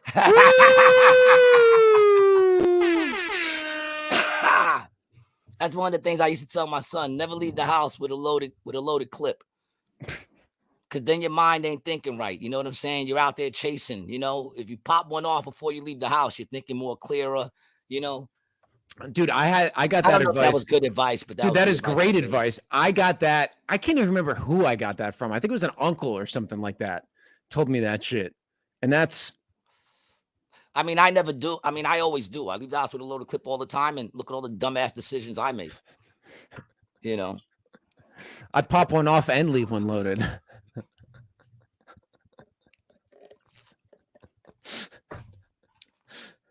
Oh, keep man. one in the chamber. Yeah. Horrible, man. But I'm just saying, man, me personally, I think, listen, when I say this, you got to understand something. I'm not saying to any dude that any dude deserves this, you know, but then you have to nap, you know, Gato Gordo should have let one go before this podcast. So they say. How do you know I didn't, dog? Yeah. You don't know what I'm doing. You don't know how quick I am. I'm doing it right now. How do you know I Jeffrey didn't do Toobin. one as we were talking? Exactly, man. You know, listen, all I'm saying is, and this is what I'm saying. I'm not saying that every chick out there needs to respect men. No, I'm not saying that. I'm saying that when your man is doing what your man is supposed to be doing, when you have yourself a good dude, let that dude know it's a good dude and see how much in return you get back. I seem tense. Yeah. Now that you mention it, ask your assistant to help. Yeah, now that you mention it, I guess I am a little too hyper intense, right? What time is it, man? It's only 1 o'clock in the afternoon. I need to calm down. Maybe you're right. Maybe I'm a little intense. I don't know what it is. I didn't get much sleep. Really? Nah, man. I got home and then it took me a minute to fall asleep, and then I kept waking up every hour. I'm still fucking with this fucking daylight savings, man. Let me get a cigarette. Cigarettes on cigarettes. My homies think it's stink. This episode is brought to you by Newport's, the only safe cigarette on the market today. This podcast, Rated G, is brought to you in part by Philip Morris USA, Winston-Salem branch, Newport 200s, the safe, clean cigarette with the original menthol flavor. Gato says, nah, just ball breaking, my man. Love you. Nah, it's all right. Gato, come on, man. You already know. Jasmine. I got Jasmine and Samuel here today. It's like, when was the last time we've all been together in the same room? Jasmine, I feel like you never sleep. 1999. Thank God for the stuff you gave me, Jasmine. You and Kyle got the blue out of my under eyes. They don't look as baggy anymore. Ashley Tinley says it's not just happy wife, happy life. Men got feelings too. I'm saying happy husband, happy everybody. Happy everybody. I mean, check it out. Look at it like this. Remember Game of Thrones? Remember the dragon chick? You know what I'm saying? Remember the red woman? The one who was in the flames and everything. I know my daughter knows the name. Yeah, the red woman. Yeah. What happened to her once she started taking care of her man? She got no old. doubt it was a bad situation. Don't get me wrong. No, not her, man. This is the red woman in the flame. No, that's dude. Daenerys. Daenerys Targaryen. Yeah. Daenerys the Khaleesi. Yeah, Daenerys Targaryen. Yeah. Who's Daenerys? That's her name, dude. Her name's Daenerys. I didn't know that. I thought it was Khaleesi. I guess that's the other one. Well, Khaleesi is like queen in that language. Okay. All right. Regardless. Khaleesi. Now, there you go. Now, I'm not going to say that situation was great. That was a horrible situation. Her brother selling her off and whatever. I mean, and then getting raped by the big Samoan. Well, technically, they were married. But the point I'm trying to make here, not the whole beginning point, just is that you can't get raped if you're married, right? Is that the point that you're making? That's the point I'm trying to make. So hold on. So what you're saying is, if you're married, that's consent enough, right? You don't need to consent again. Is that what you're saying? No, I didn't say that. That came out your mouth. No. Is that what you're saying? So what you're saying, what you, Gary G. Garcia, is saying. No, I mean, I'm just trying to understand what this point is. Well, then let me finish it. All right. The point I'm trying to make is, What is it? Once that other chick told her, look, you're going about it all wrong, right? Once that other chick said you're going about it all wrong, right? And she started taking care of her man, what happened? He rolled for her. He rolled. No one could touch her. Mm-hmm. No one could touch her. He rolled hard until that day, you know, he also died fighting for her too. He ate her. Yeah. You know what I'm saying? But which we could say was a successful marriage. Yes, she had a successful marriage. Gato says, catch the poop. Oh. Catch the poop and run guy. Yeah, Brian. He's talking about the guy on my porch. Oh, catch the poop and run guy yet, Brian. Yeah. Nah, dude, they got rid of him now. They got that communist Chinese dude or Asian dude coming down, the Oriental guy coming down. We're gonna get in so much trouble dude, for that. President. I love Pooh. my Asian people, man. Only those with a sense of humor. Ashley says, if you're happy and your man's miserable, something ain't right, and vice versa. Exactly. And most good men, and I consider myself to be a good man when I want to be, you know, they're not happy if their lady's not happy. No, dude, I'm miserable. I'm miserable. She's not ever in a bad mood is if the lady I'm with isn't happy. Mm-hmm. You know what I'm saying? I'm at the best when I know my lady's happy, because then that means I'm doing the right thing. That's the point I'm trying to make. Gato says, happy spouse, happy house. Mm-hmm. Yeah, but listen, that's the point I'm trying to make. I'm saying I'm saying that when the husband's happy, there's an outward pouring of love. When the wife's the only one happy, it's all inward. She's happy. Okay, good for you. Everybody else in the house doesn't even like you. Raymond Robles says, I believe in happy spouse, happy house. All right, man. There you go. Two people agreeing. Khaleesi. Raymond says, hope y'all doing well, fellas. Sorry, haven't been able to catch up on the lives. Been following through on Spotify, though. Big up to you, Raymond, man. We appreciate you. And listen, we know people have lives, man. We just appreciate when you come back. We never take anything personal, man. You know, which is one of the, whatchamacallits, what was that book? The 4 Agreements. Mm-hmm. One of them is, the first one is don't take anything personal. That's the first one. Even the shit I'm saying, don't take it personal. It says more about me than it does about you. You know what I'm saying? And that's very true. And that's how it is with everybody. Mm-hmm. Ashley Tinley says, okay, married couple, keep bickering. I got to go back to work. Enjoy the rest of your day, mama. Thanks, Ashley. Thanks for stopping by. The cut of the jib, baby. What's up? Poop is stored in the butt cheeks. What does cut of the jib mean? I'm wondering. Do we know? It's a cool like little logo. I don't know what it is. I don't know, but I love the fact that I just read these out loud, not even knowing what it's gonna say, and that you just got me to say that on air is great. Poop is stored in the butt cheeks. Gato says G is on trial. They should both be happy. You're missing my point, Gato. I want everyone to be happy.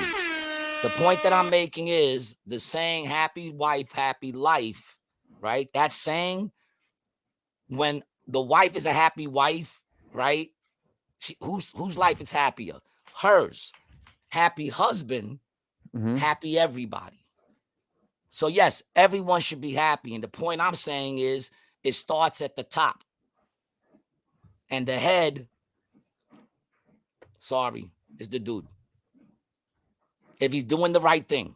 Don't get me wrong. Not any dude, just like not any guy who has a kid is a father. You know what I'm saying? Might be a parent, but not a father. Not every kid. Just because you have a kid doesn't make you a father. There's work behind that. You understand what I'm saying? So I'm not saying women go just follow your man because there's some sort of hype. No, the way it's supposed to be is a good man. When you have a good man, when you trust that man. I'm not saying that you don't give opinions. I'm not saying that you're not allowed to, go at him, but you do that shit in respect. You make sure that when you're in front of people with your man, both of yous, but dudes right off the bat, don't be letting motherfuckers, disrespect their ladies on the usual. If your man lets someone disrespect his lady, that's not a man.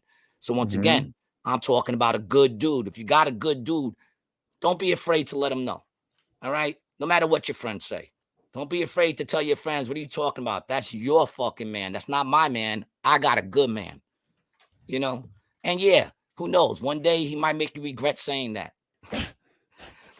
But it works the other way around too. Dudes marry chicks, and a lot of times they make you regret marrying them. because they take half his shit, sometimes more. My boy got divorced. His wife took his trains. She took his fucking trains. She don't like the train. She just took it because she knew it hurt him. And then he was working on 3 cars, and she took 2 of the cars. What did she do with them? They're broken? No, the court made him fix the cars to running capacity before he gave them to her. He couldn't give them to her as is. The court said you got to get the pay cars for them up to and get running. fixed. Yeah, dog. Talk about a bad lawyer. You know, public. I feel like I could have done a better job myself. I could have done a better job for him. Happy Tuesday, Stormy. The cut of the gym said it's Monday, Stormy. No, it's Tuesday. It's Tuesday. I think cut of the jib. I don't know. Where do you live? Maybe it's still Monday where you're at. Yeah. Raymond says, I actually came around watching your special, and man, I don't know why I never watched it sooner. Felt like the time I first saw you in AC. Oh, thanks, dog. I appreciate that, man. Because I'm not gonna lie, man. I don't like it no more. I don't. It's hard to watch for me, man. And mainly because that stuff was all the first night I did that stuff. I wound up going away from the material that I was supposed to do, which is a really good idea if you're filming something. To stick with the material. Yeah, it's a really good idea. Just come up with something completely different. Yeah, I didn't mean to. There was a lot of drinking going on that night, especially the second show. The second show, I was. But the second show made it great, dude. Then we kept most of the second show. I think that was really it, right? Yeah, that's mostly the second show. Maybe a Joker, a couple from the first one. But what I really hate about it is that a lot of that material went on to become really good bits that I'm proud of. And that night, it was just like quick kind of one-liners and because I was just coming up with it. I was just kind of drunk and talking shit. So when I look at it now, I look at things now. If I do it again, I got to remember that shit's going to be out there forever. But I appreciate that you liked it, man. And if you like that, then man, I think I'm at least 10 times better than that now, at least. I hope. But then again, it's hard to know. I'm always so confident. Maybe I'm not as good as I think I am, yo. I don't know. Fucking great, dude. I'm always just confident. Oh my god. I remember one night, man, I did a show at Dangerfields. I was like, I murdered that shit. And then my man's like, I got it on tape. I'm like, send me that shit. And I watched that shit. I was like, I ate a dick and didn't even know. I didn't even know I was sucking. Oh man, that is funny. That goes to show you I'm not lying when I say I don't really hear the laughs. You know what I'm saying? Like, even if I'm having a good show, a lot of times I don't really hear the laughs. But you do pauses, don't you? Yeah, but that's my dance. Yeah, okay. Pauses are gonna be there whether you're with me or not, because that's the rhythm. Right. You know what I'm saying? That's the rhythm. So I go up there and I get into that dance, and in all honesty, on those good nights, I very rarely hear the laughs. That's why that night I thought I crushed it, because I very rarely hear the laughs anyway. The laughs to me isn't what makes it good. It's what I feel about the performance I did. If that makes sense, It's interesting. I think a lot of other comedians would disagree with you on that. I think everyone would disagree with me on that, especially the crowd. I don't really judge my performance based on laughs. I just don't hear them. It's because they don't happen.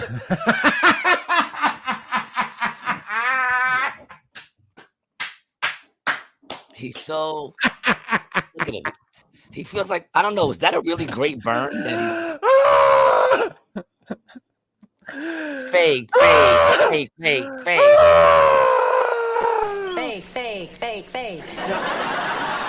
Gato says, or just the king is happy and everyone else just shuts up.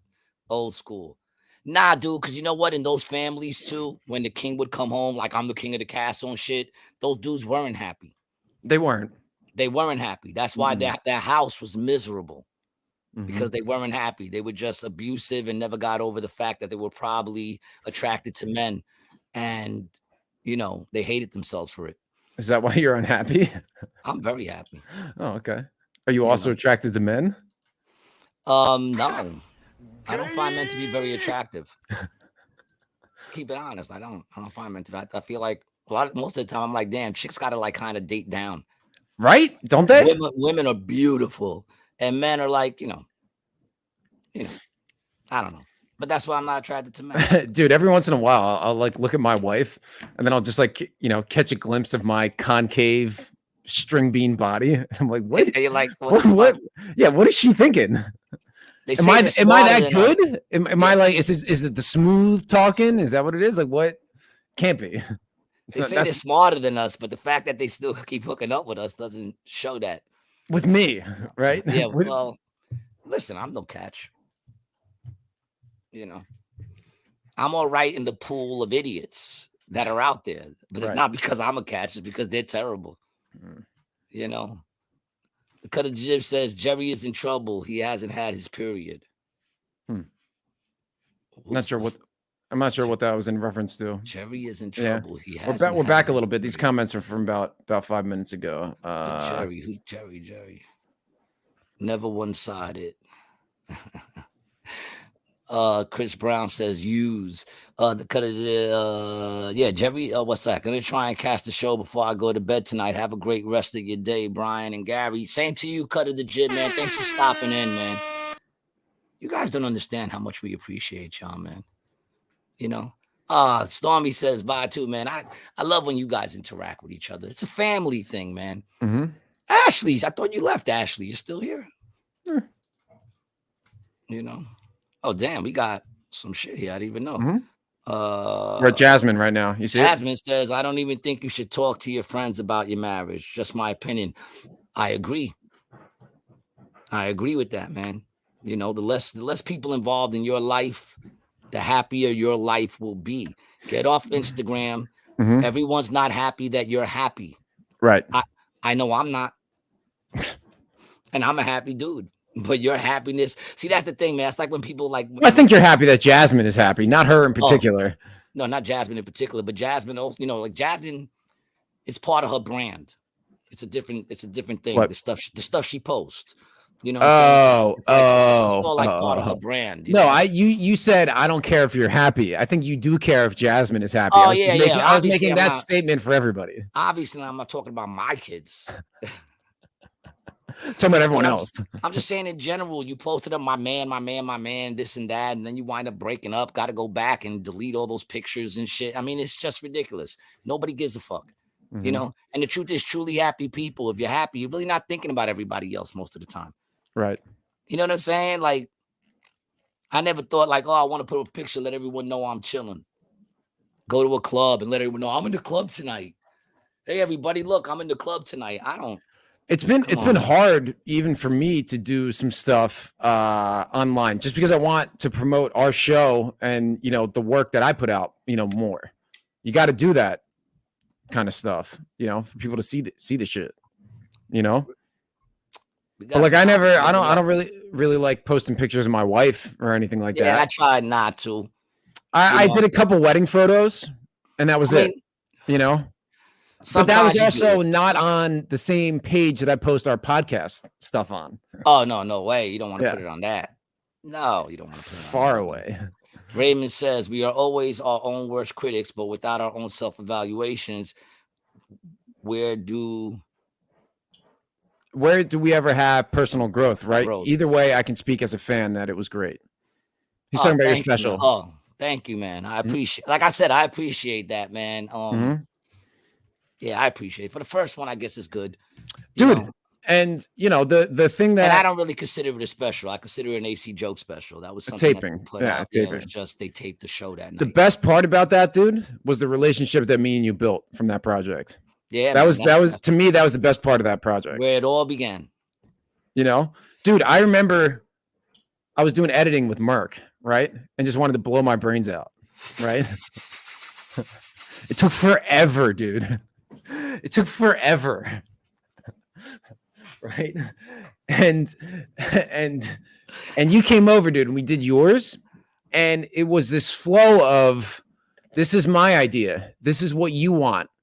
And then I would let you have what you want. And then I would say something. You'd be like, okay, that's good. I like that. And it was this very even exchange of, and that's what happens when you edit with somebody. You need to have a good exchange of, okay, this is what the editor wants. This is what the artist wants. It needs to be, Well, I try to purposely let you kind of lead the way, and then just kind of like, so foundationally you edited that, but I just, yeah, the big thing for me was the beginning. That was the big thing for me. Everybody wanted me to get rid of the beginning. And I'd said to you, I think you should make it shorter, and you said I wanted to leave it, and I said, okay, it's in. Because then we need to cut it and make it better, and that's what we did. We did a re-edit with Esco, and we tightened it up. Yeah. And I don't think we cut it down. We just made it make more sense. We did cut it down. We took some stuff out that I thought was unnecessary, but I just wanted to because that is literally at that time how it was. Right.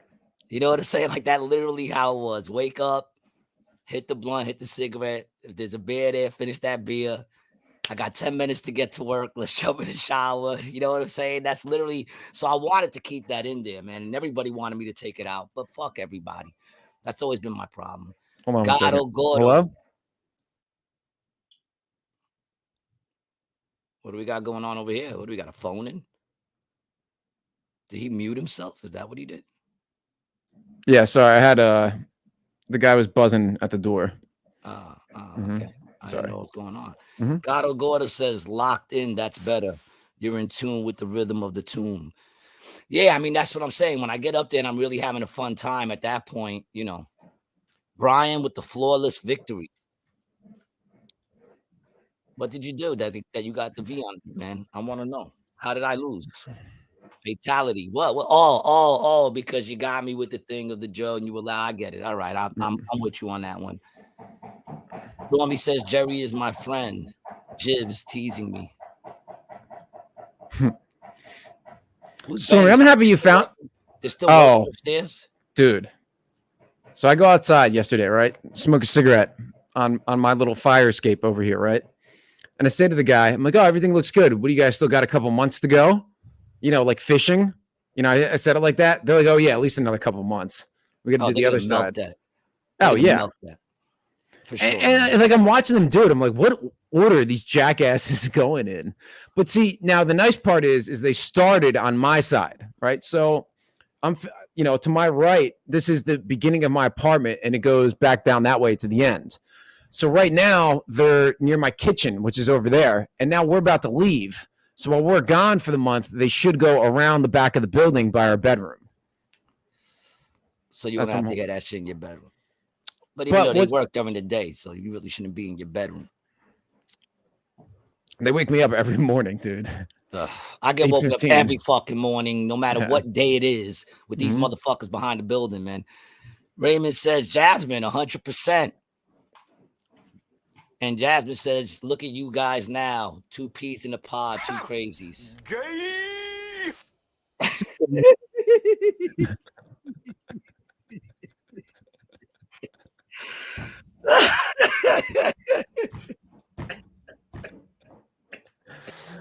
Oh, dude. If anybody is ever clipping this out in the future, right? I don't hate gay people. It might look like that, but I don't. No, he hates himself. For being gay. Yeah, well, for not being open about it. You know what I'm saying? Because he knows the backlash he would get. He's hurt his parents enough. Yeah. He's put his parents through enough shit. Oh, me and Ciro was wondering, dude.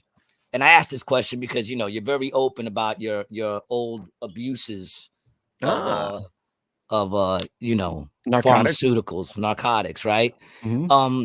Did you ever did you, because in all your stories I never heard, but have you ever done the lean over? Were you ever leaning over? Oh yeah, dude. Yeah, the lean. You did the whole. Yeah, the dope fiend lean. What does Zach call it? What is he? The downward facing dope fiend, dude. Fucking great joke, by the way. Pickett has with that. You not agree? I guess. Yeah, nah. Yeah. I don't take my response on. Yeah. No. It's a very good joke. It's a very good joke that he does.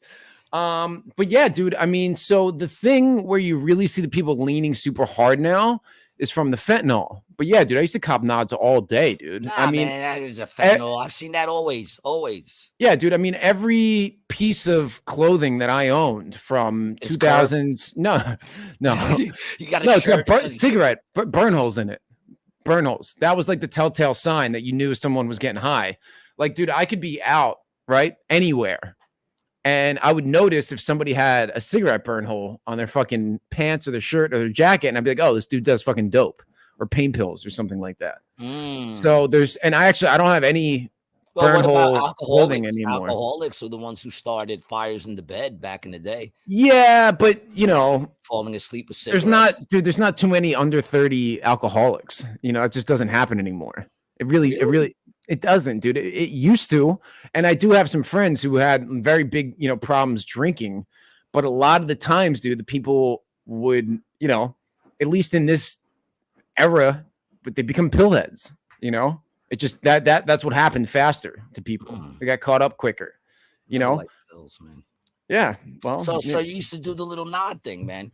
Yeah. Did your back hurt the next day? No, I mean, it was on heroin, dude. Come on. Yeah, but the next day, oh, well, you pretty much stayed on heroin every day. Yeah. So is that why you keep doing heroin so your back don't hurt? Well, it's not from the back hurt from bending over. It'd be the withdrawal and it'd be the whole body hurt and the shakes and the runs and all that. That's what would keep me going pretty much. You stand up pretty straight, man. That's good. Mm-hmm. Now there's a lot of people that like that shit just curved on them, man. They don't walk straight no more. Really? You see that in AC, yeah. In AC, you see it all the time. They're not oh yeah, high, dude. I don't know if that's what that's from, dude. What do you think it's from? I don't know, dude. Yeah, it's from picking up change. I guess. You think it's from picking up litter? What do you think it's from? Dude, I don't know. I never thought about that.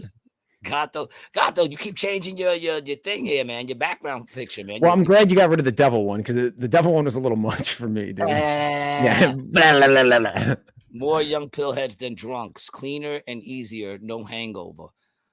Well, I don't know, dude. There's a big hangover with pills. By the way, Gato did this tattoo, right? This tattoo right here. This is a Gato fucking special. And he did that. And this is the good shit about hanging out at a tattoo shop. I used to hang out at the tattoo shop, and one day we're just doing nothing. He had no appointments, and he's like, "You down to let me practice on your leg, some whatchamacallit?" And I was like, "Yeah, let's do it." Right? Yeah. One of the worst tattoos I ever had a sitting for. He did my stomach. That was terrible. He did my back. You mean worse? Is it pain? Yeah. Oh yeah, it's fire. I don't mean the way it came out. I mean the way I took it. Mm-hmm. So that day, I forgot who I called, but someone came and gave me. What did they give me? Do you remember what it was? You told me, dude. I'm pretty sure it was a Perk 10 that you took. I think it was a Perk, right? Yeah. Yeah, I think it was a Percocet 10.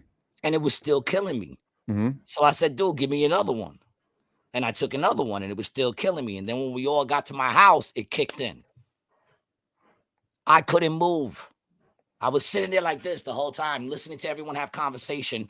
Good conversation. I wanted to join in. And in my head, I was, but I couldn't get my mouth to move. And I was just, and then out of nowhere, after maybe like, I don't know, felt like forever, but it was probably like 20 minutes. I just popped up and then ran to the bathroom and threw up everything. Yeah, and you probably felt really good after you threw up. I felt fantastic after I threw up, but I was like, I'll never do that again. I don't even understand why people like that shit. Yeah, dude, it's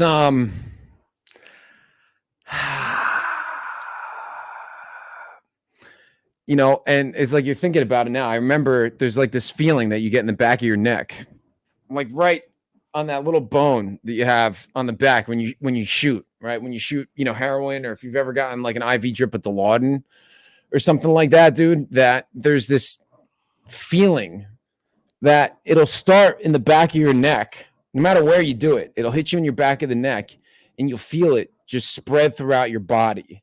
And it's like the warmest, softest, most caring hug on planet Earth. Well, I remember that feeling time that sets over your body is literally, dude, it's heaven on earth. It's pure fucking bliss. It really is, dude. It is without a doubt the most comforting chemical on the planet. but the path of destruction it's just not worth it, dude. It's really not. And like I've wrapped my brain around it, dude. Everything has its price. To And- feel that great, it's gonna take away that much of what matters in your life. And dude, I really think that is the truest statement about it all. And we were talking before about Suboxone and stuff like that. And after I had been through the rehab gamut a couple times, I stopped taking them because I knew that if I was going to do this, I had to experience the withdrawal, right? Because if you take away the consequences, that's not good. And that's what's going on now is you're taking away the consequences. And what that is doing is it's saving people's lives physically and ruining them spiritually, right? Of course. Yeah. And instead of what they're doing, and they call this something in AA, right? It's an AA term of robbing. Hold on, let me finish this. They call it robbing somebody of their bottom, right? And by enabling them, you're stealing them from that point of desperation that they need to either they'll die or get clean. Yep. And what that was for me, dude, it was my father stopped talking to me. Everyone else in my family stopped talking to me. But then my dad called me crying, right? And he's like, I can't do this anymore. You're ruining the relationship between me and your mother. She's told me I can't talk to you anymore if you're doing this. So this is the last time I'm going to talk to you until you get your shit together. And 2 weeks later, I got clean. Right after that. I'm emotional right now. Mm-hmm. It was beautiful, dude. It really was. Sounds beautiful, man. I mean, but the path of destruction it took to get there. Once again, people, we're not condoning it. He's just keeping it real. And like I said, I always knew it had to be a great feeling. Like it has to be because people give up their livelihoods just for that feeling, you know, or chasing that feeling rather. Because if I'm correct, it's never like the first time. You know, it's usually the first one in the day, you know. That's really kind of what it is. The first one's always good, but then you're kind of just trying to stay high, you know. It doesn't feel like it did once, you know. But I mean, dude, you know, I think about it from time to time, and you know, I'm not happy it happened, but yeah, I don't regret any of it. You know, I wish there were some things that, you know, the thing that hurts me the most, I guess, is the lingering effects that it's taken on my family. That I've healed quicker than they will. You know, they'll never forget some of that shit that, you know, if I'm not doing it, you know, it doesn't bother me. You know, I wasn't the one who was awake, you know, worrying about me, you know, that kind of shit that they'll never really get past. It's dope, dude. My clean date's April 11th, 2017 off heroin and pills and, you know, all that fucking shit. And every month on the 11th, my dad texts me and says congrats. Yeah, man. Yeah, man. This April 11th, man. I'd say this April 11th, me and you, man, we just go get some fucking bags of dope and. Dude, like Frankenstein. One on each side. Gato Gordo has some comments. He says, was on Twitch before, switched to YT, no hangover if you're steady high. Mm-hmm. The chills. Oh, yeah, when you talk about that feeling, I remember Gato says, I always remember that show Dope Sick Love and how they took water to shoot out of the toilet. Such a powerfully addictive drug that kills so many. Now, I just want to say something right now to all the drug addicts who are listening. I need you to listen to this statement. Do not pull water out of a toilet for your needle. Now, if you're in the bathroom, there is a sink less than 5 feet away from you that you can get water from. Why would you draw it out of the toilet? Because I've been in bathrooms multiple times needing water. And you know what I do? Before I go into the stall, I go like this. And I go to the sink. I pour a little water in my hand. I cup it. And then I walk in there. I pull the needle out. And then I pull it up out of my hand. I did. He no longer does this, people. I do. This morning. This morning. It's the first one. In my bathroom. In my bathroom. You want the whole effect. You still go into the bathroom regardless. You remember it. LOL, that Starbucks and Astor place. Yo, but what I'm saying is that is that the reason why they took it from the toilet is because that's what the producer told them to do. Because none of that shit is real. It's not real. All right. If it's on TV, it's not real. He probably cupped it in his hand in the sink, and the producer said, whoa. It'd be better if you took it from the toilet. You know, Trank seems sterile. But yo, dude, so I remember though that feeling you talk about. I remember when they gave me morphine because they thought I was having a heart attack. Same thing. It's exactly the same thing, dude. Yeah, I remember that feeling. For me, it started in my toes. Makes me crinkle my nose. It started in my toes. My toes got like really cold. And then like this warmth.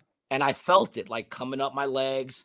And I was like terrified because I was like, what the fuck is this feeling that I'm feeling? Because it was coming like up my legs, up. I felt it coming all the way up. But then once it wrapped around my head, woo! I'm not going to lie. That was the best high I ever had in all my life. Dude, that is an IV heroin. Doctor induced. That is an IV heroin high, dude. Really? There's nothing different. Dude, so I get it then. Morphine, heroin, fentanyl, they're all opiates. And if you're going to IV an opiate, that's how it's going to feel. Wow. That's it.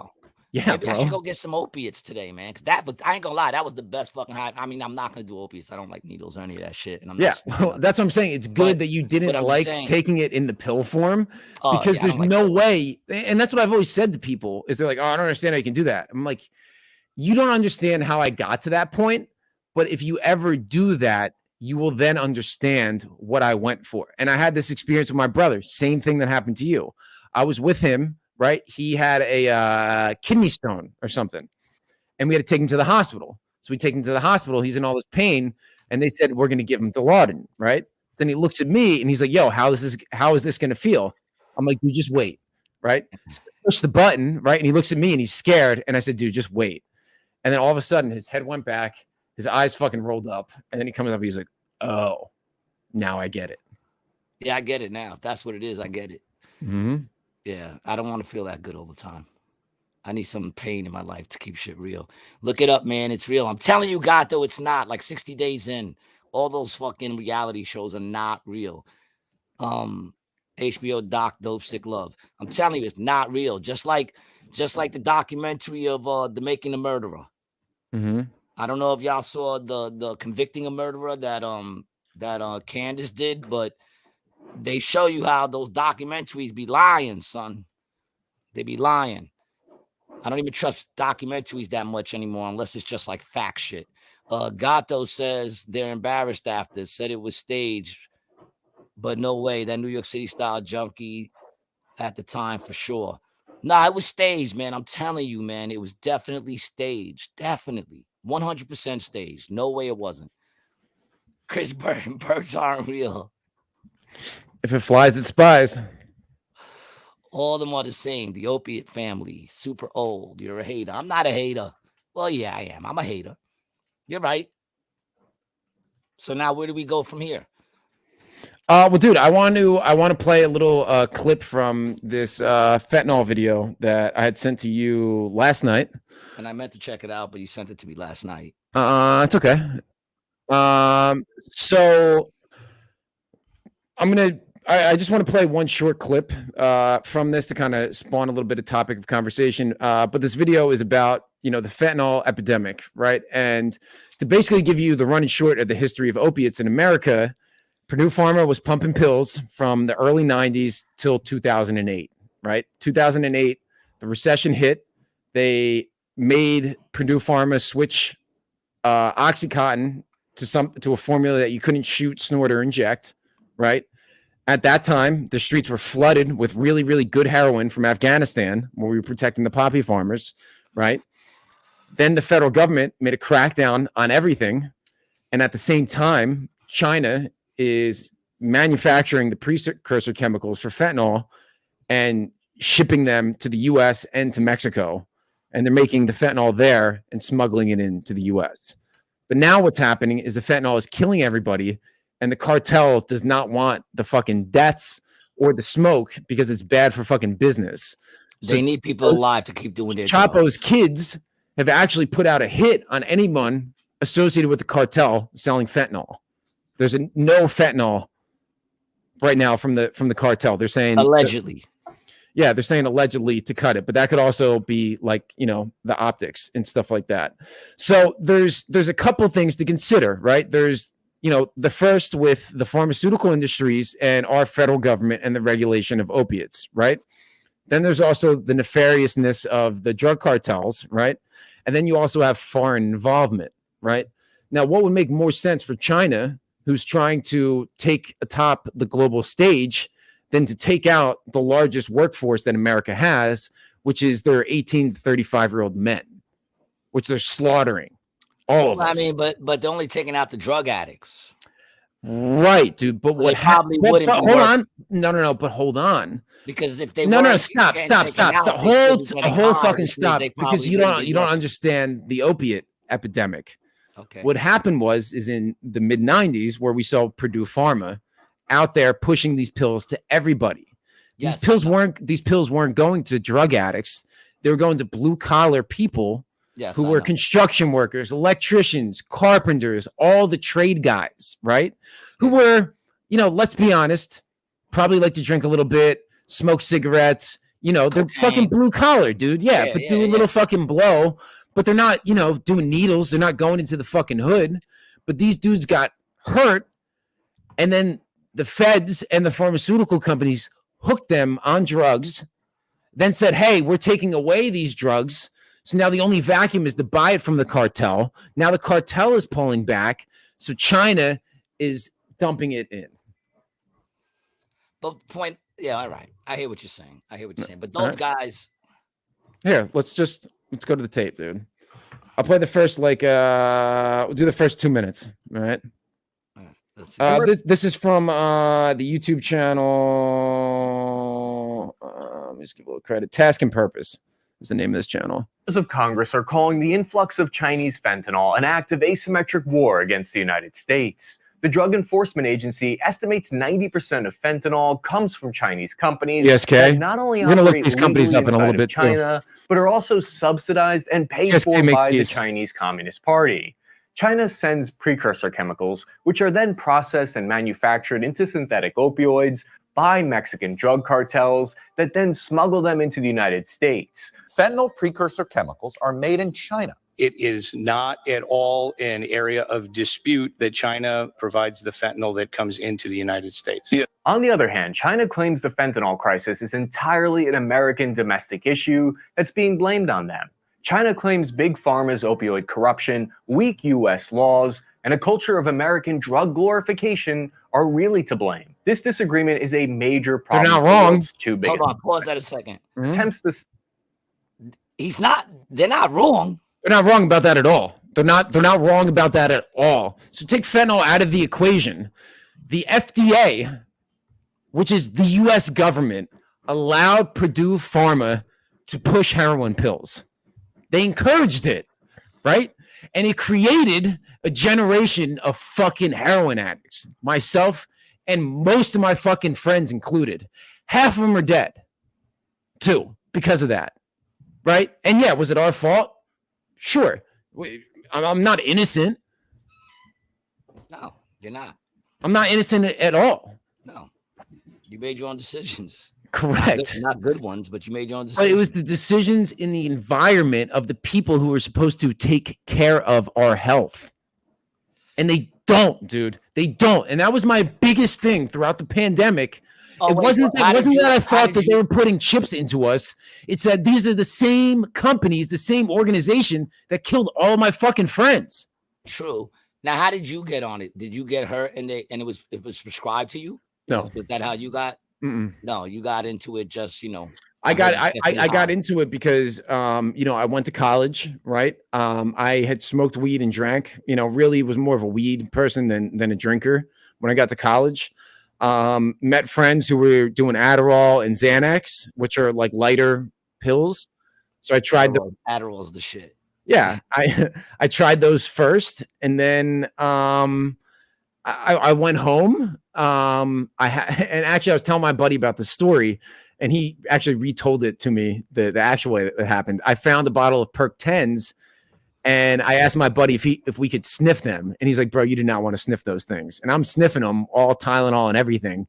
And then he's like, "Dude, next weekend we'll get some real fucking pills." And then we did Oxy 80s the next weekend, and then it was off. But it was, it was love at first sniff for me. Love at first sniff. It was, dude. It really was. Yeah, I loved them. It made me. It fit what I needed. You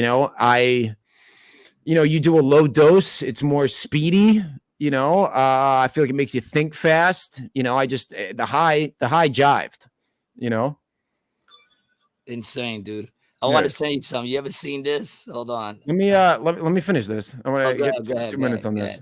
This have failed, leading to calls for U.S. military intervention against Mexican cartels to stop the substance's devastating effects. Growing calls from Republicans to send the U.S. military into Mexico to combat drug cartels. For example, in 2022, look at this chart, dude. 107,000.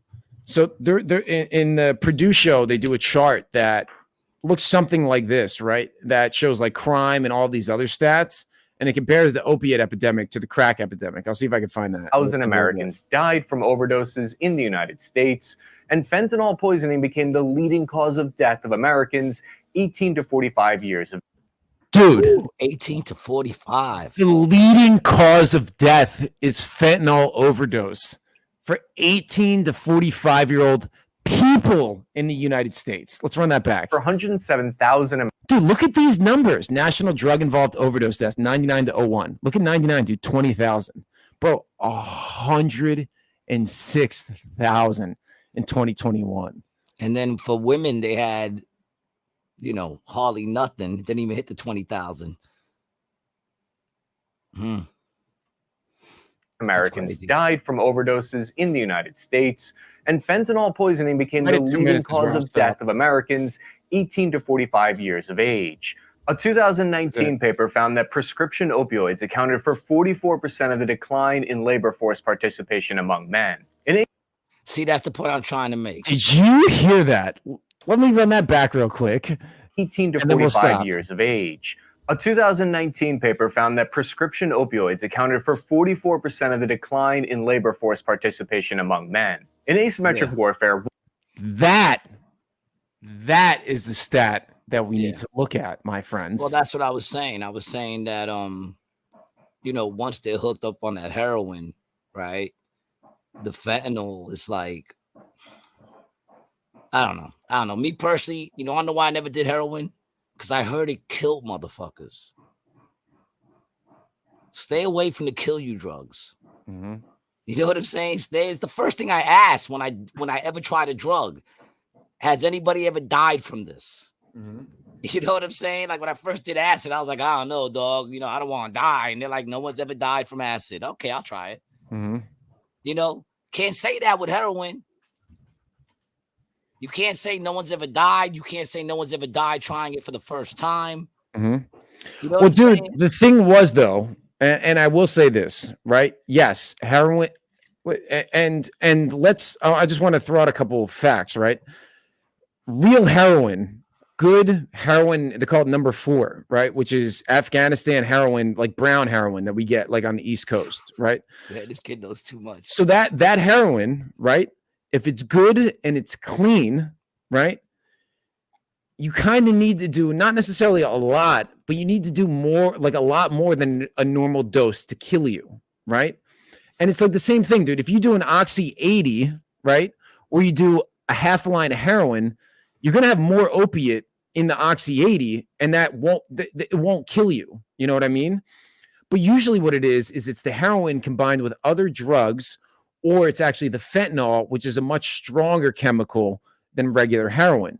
So yes, dude, in the 60s, the 70s, the 80s, the 90s, people overdosed on heroin, and you saw that, but the numbers were way lower. So like that chart where you see that rise, it's not because more people were doing heroin, it's because fentanyl came onto the scene. And that is what is actually killing people. And fentanyl is a synthetic lab-made opiate, where heroin is derived from a poppy. They grow poppy flowers. They take the bulbs, they slice the bulbs off, they scoop off the fucking gum, and then they take acetone and some other shit, and then it's heroin. and they put it all in a pot with stains all over it, looking like they were cooking sauce in it for years, and they never cleaned it. And I would, yeah, I would, I would fucking do a belly flop into that bitch, dog. That's how good drugs are. That you see how it's made, and you still go, I don't give a fuck. No one's ever saw how drugs were made and stopped doing them, like sausage. Like you got people who saw how sausages were made and like, I'll never eat another sausage. You never saw a person showing them like in the jungle with a fucking dirty stick stirring up some fucking pot of heroin and they go, oh my God, that's gross. I'm not going to do it anymore. Let's go to some of these comments, man. Congratulations, Brian. Thank you, Gato. Appreciate that. How is the supply unlimited all the time? Is it? Dude, there's never been a fucking drought. Bro, I've never once went to 4th and State in North Camden. They've been like, sorry, guys, we don't have any today. It's never once happened, dude. Ever. Yeah, it's not like weed. Weed had droughts. Yeah, but they don't anymore. When was the last time there was a drought? Up, man, I mean, I'm sure heroin's around, but I didn't see a lot of heroin when I was growing up. For us, it was crack. Gato says the doctors are making injured blue-collar workers junkies. Yeah, I mean, they did it. Well, somewhat did it to our boy. Look at all the hot young pharmaceutical sales rep. Yeah, there's actually a movie about that right now on Netflix. I forgot. Yeah, dude. Is it Pain Hustlers? I think that's the new one. Yeah, the new one. I haven't seen that. I'm interested. That is more about the chicks. Yeah, which I'm like, fuck them, man. But that's what they were doing. I know. I guess it just depends on how they Some of them were straight up fucking them just to get them to make the sales. Gato Gordo says party business with doctors, so they push the meds. They want to hook us middle class on. Yeah, no doubt. No doubt. That's what they're trying to do. Train Spotting described it well. That was a good movie, but it made me feel very uncomfortable. I'm not going to lie. That's why I don't remember much about it. OC had merch. OxyContin. Yeah, they had merch. Yeah, they even had the little stuffed Oxy. Remember the little stuffed Oxy? I wonder if you had that, how much that's worth. I'd probably find it on eBay. Chris Burton asked, so you don't drink. Do you not drink then? Nope. Nah, he don't drink. And yet he's still fun and cool. Unlike other dudes that I know that went straight and I was like, you should really go back to doing drugs. You were just a better person. You know, I understand why you did drugs. Because you have no personality. Gato says, I hate crazy is way back. Coke was okay, but the OGs would be totally against the dope. But then the pills made it acceptable. Yeah, that's true. Back then, there wasn't a lot of. Oh, what's crazy is that's what he said. What's crazy is way back. Coke. All right, I get it now. Big Head says big facts. Traveling runner, what's up, baby? So good for you to join us, man. There was a drought after 9/11. That doesn't surprise me. But you said there was never a drought. Well, I wasn't doing heroin back then.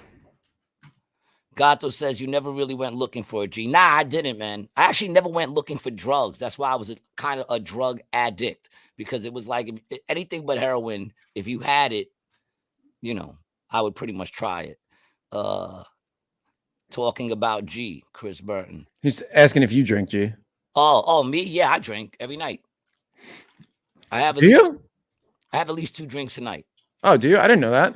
Pretty well, depends how many shows I got. If I got 1 show, I have 1 drink, and if I have 2 shows, I have 2 drinks. Because I always go on stage with a drink. Yeah, but you don't always. Will you always like finish it, or always have both drinks?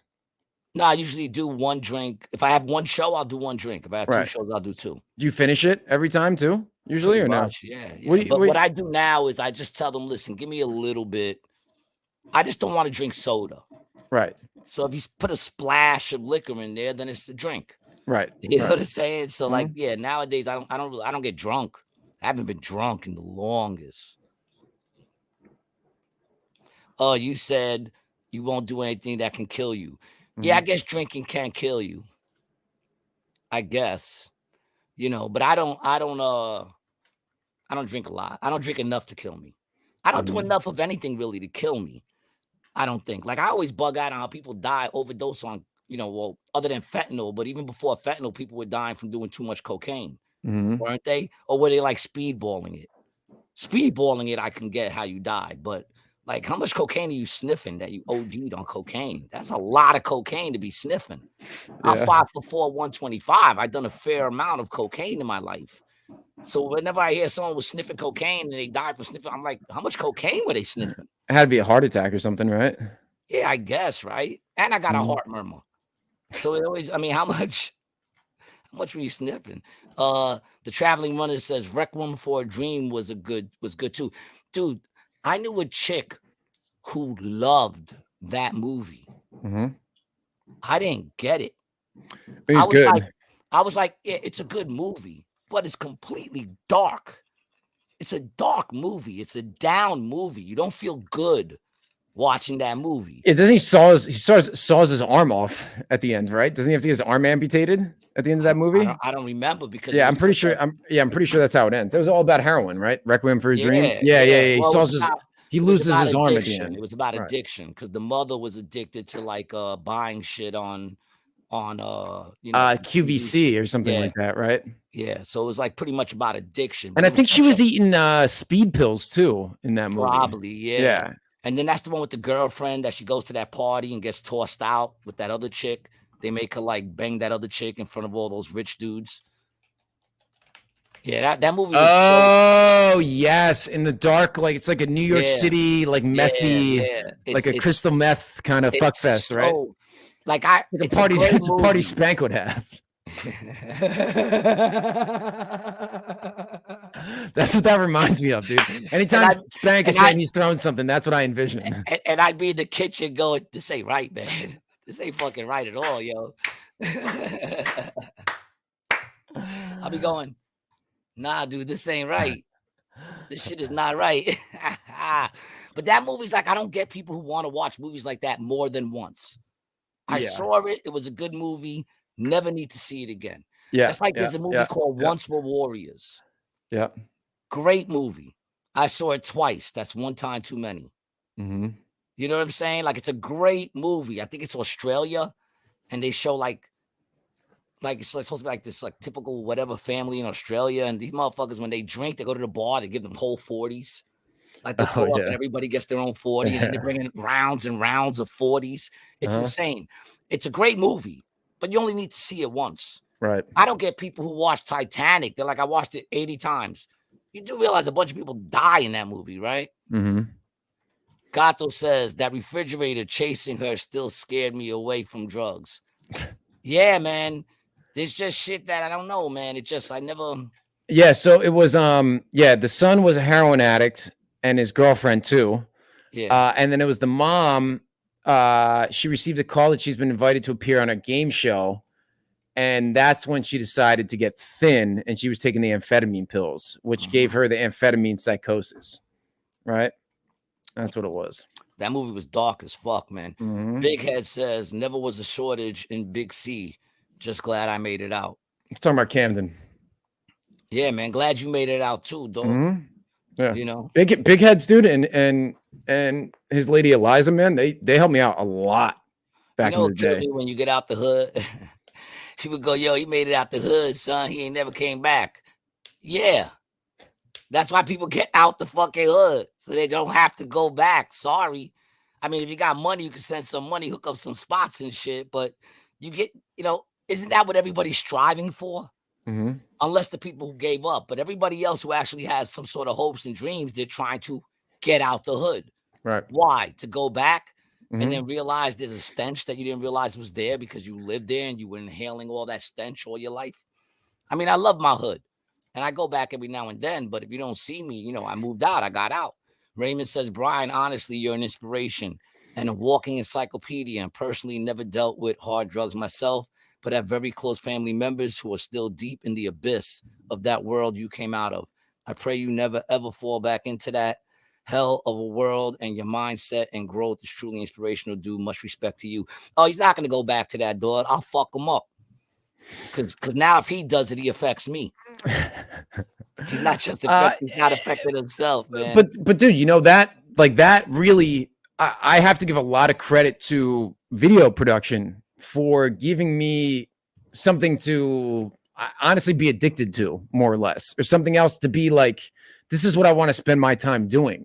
So finding the love for that, production, podcasting, creating, making more shit, is just every step just makes you further away from that person, Yeah. Making it, what's that song, Put You On Game? He says, pussy is good, but what's better is making a dream come. I agree with that. Did you just wink at me? Yeah, I winked at you. Gay! Gato Gordo says ass to ass. That scene just, that whole movie just made me, even thinking about it. Jennifer Connelly. Is that who it was? That's who it was, yeah. Yeah, that movie was fucking so fucking dark, man. I'd rather see happy movies. Oh, dude, she definitely. I was just looking at this now. It says she's been the face of Balenciaga and Louis Vuitton. Of course. Yeah, that was her. I guess that was probably her initiation. Yeah, thank you. Yeah, which means that was real ass to ass you were seeing right there. That was her initiation. Shit is fucked up, man. I don't know. I guess I just never wanted to feel that good. I need a little pain in my life to even things out. Yeah. I don't want to feel that good. Oh, I want to send you. I sent it to you. I got it. Right. Have you ever seen this? No, I got it. It's called The Roast of Weed. I don't know if you guys ever saw this, but it's been a heavy fucking episode. Let's lighten it up a little bit. Seriously, Weed, if it wasn't for you, I'd never learn how many desserts I could fit into one bowl. The answer is 5 in a burrito. Hey, meth's also here. You know what the cool thing about meth is? That you can make it anywhere, except in a nice neighborhood with good schools. Let's not be too hard on meth. He's the only drug who's aged 5 years since we cut away from him.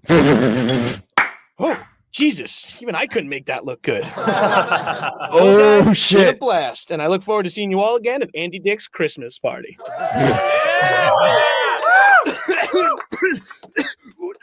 Weed, you pathetic excuse for a drug. Seriously, your users have less balls than steroids. Let's see who else we got. Oh, Adderall, is that you? Adderall, buddy, I haven't seen you since college. Everybody, Adderall, the only drug that makes you stay up all night so you can't have fun.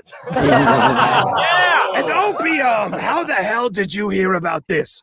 Telegram? And look, Shrooms is here. Kind of. Hey, Ecstasy, give him a poke. Make sure he's still alive. I said poke, not a full body cavity search.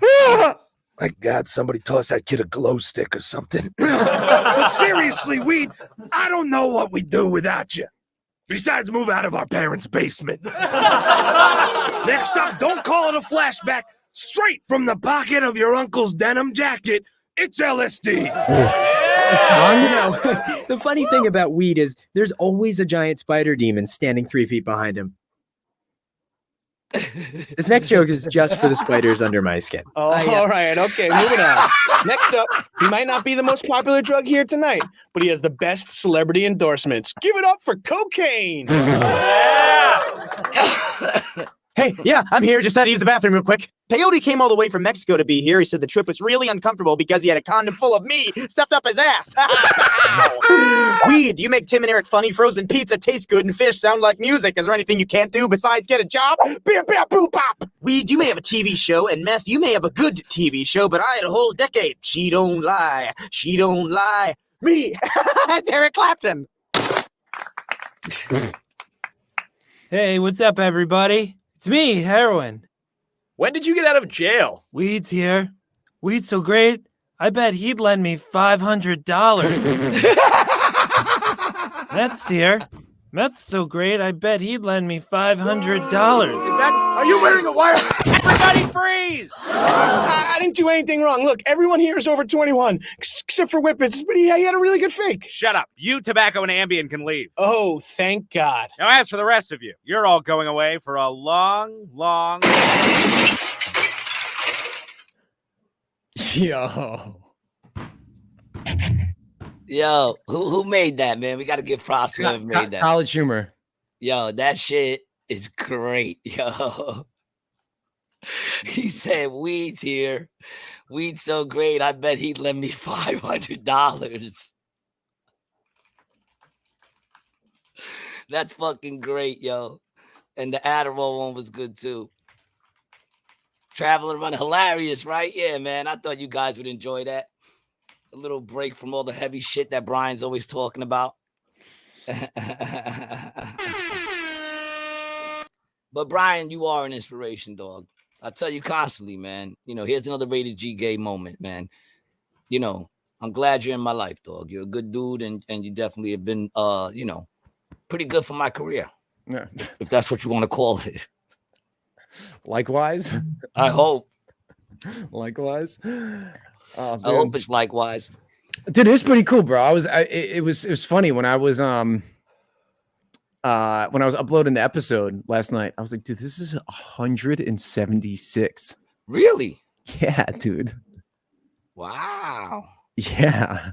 Hey, and I'm man. trying to think, is it going to be, I think in March it'll be 3 years, because I think we either started in 2020 or 2021.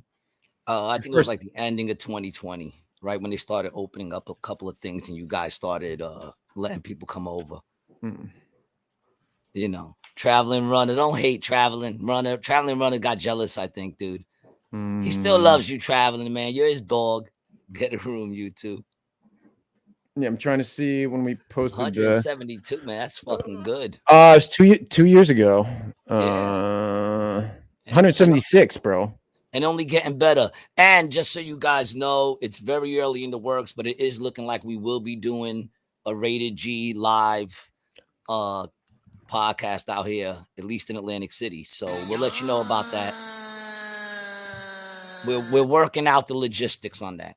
And once we got it together, we'll let you know. I feel pretty confident mentioning it because really all we got to do is want to do it. And we want to do it. So right. Yep. And we just got to pick the date. Yeah, man. And we're going to have guests on it and everything, man. Mm-hmm. It should be fucking fun. It should be really fun, man. We'll hook it up. We'll get the date. We'll let you guys know. And hopefully you guys will come out to Atlantic City and support in a big way, man. Let's fucking go. Yeah, man. Let's do this shit. It should be fun, man. March 6th, 2021 was the first release date of our show. Oh, wow. So it will be, I guess, 3 years. March 6th will be, it'll be 3 years. Look at that, man. That's fucking dope. Live from under the boardwalk by the Tropicana. Yeah, it'll be dope, man. If you guys come down too, we'll be having comments and all that shit too. We'll have someone in the crowd with a mic. You know, we'll do comments and all kinds of shit. It'll be great, man. I'm excited about it. We're gonna put it together. I'm gonna see if I can get us some midgets. You know, little people, or at least a couple of breakdancing Orientals. We're gonna try to put something together, man. It's gonna be dope. And it'll be just like we do it now, man. No net. You know what I'm saying? No net. No net whatsoever. Yeah. You know. Zero net. You know. Yeah, man. We're looking for sponsors. So if anybody wants to throw some our way, we'll take it. Maybe get Vibes to sponsor. Vibes is Big Heads works with they do like rolling papers. Oh yeah, man. Sure. I would love that. Yeah. Big Heads, Yeah, we'll talk about that for sure. Yeah, but we're working on that. Hopefully it'll be a good thing, man. It'll either be, no matter what, it's gonna be fun. Oh yeah. You know? No matter what, it's gonna be fun. No matter how the turnout is. I mean, I would love a great big turnout, but no matter what, you know, I think the place holds like 200 and change. So, you know, Raymond says, I'll bring you some boxing gloves so you can have that live match you never had for your viewers. Oh, shit. Yeah, son. Maybe that'll be the big selling point, dog. Right now, there's so many people against that, though. Because so many people like Brian, they don't want to see him get fucking knocked out. Yeah, elder abuse, dude. Elder abuse. You know. Dude, I think it would be like that. You ever see that video with the old guy and the young dude? And the old guy beats the shit out of that young guy? You never No, because it's never happened. You never seen it? No, dude, it's a fake video, dude. It's a deep fake. Was it? Yeah, it was a deep fake, dude. You don't know what you're talking about. But you know the video I'm talking about, right? No, I don't. What video is it? Hold on. I'll find it. If I can spell the words right.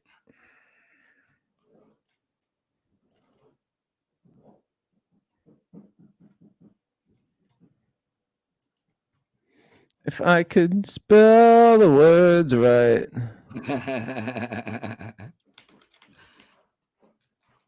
Hold on, I'll find it in 2 seconds. Yeah, here it is. I'm gonna send it to you right now on Instagram.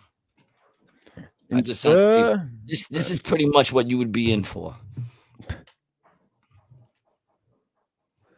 High flying or flying high with no net. Both. We'll be doing both.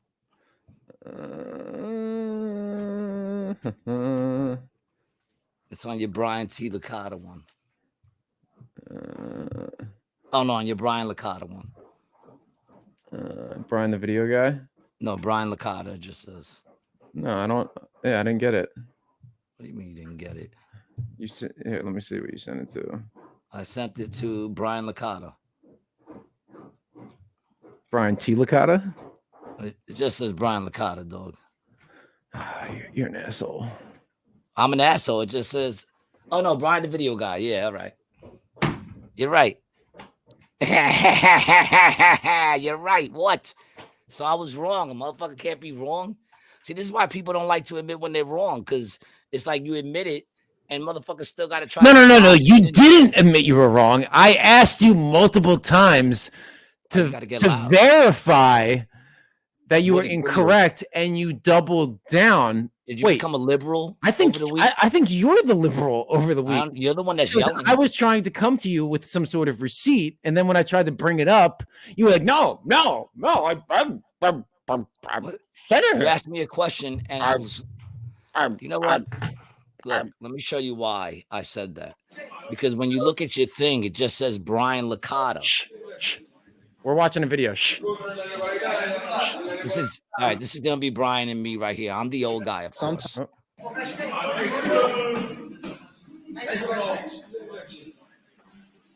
If you're listening to this, it's an old man and a young tough dude. So I guess it's not really Brian. 20 seconds. He's already punching. The old man's punching himself in the head. That's when you know you're in trouble. Yeah. Look at that little slip.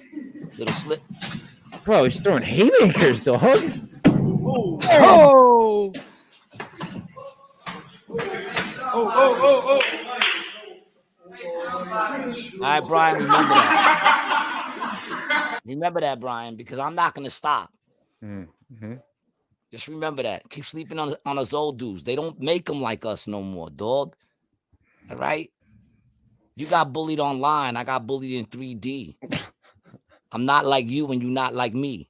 You know what I'm saying? I'm divorced, son. There's no way you'd win that fight.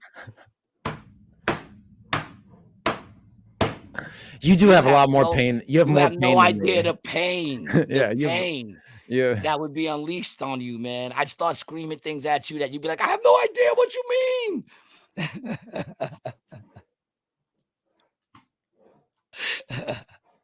Big Head says, yeah, I'm telling you, dude.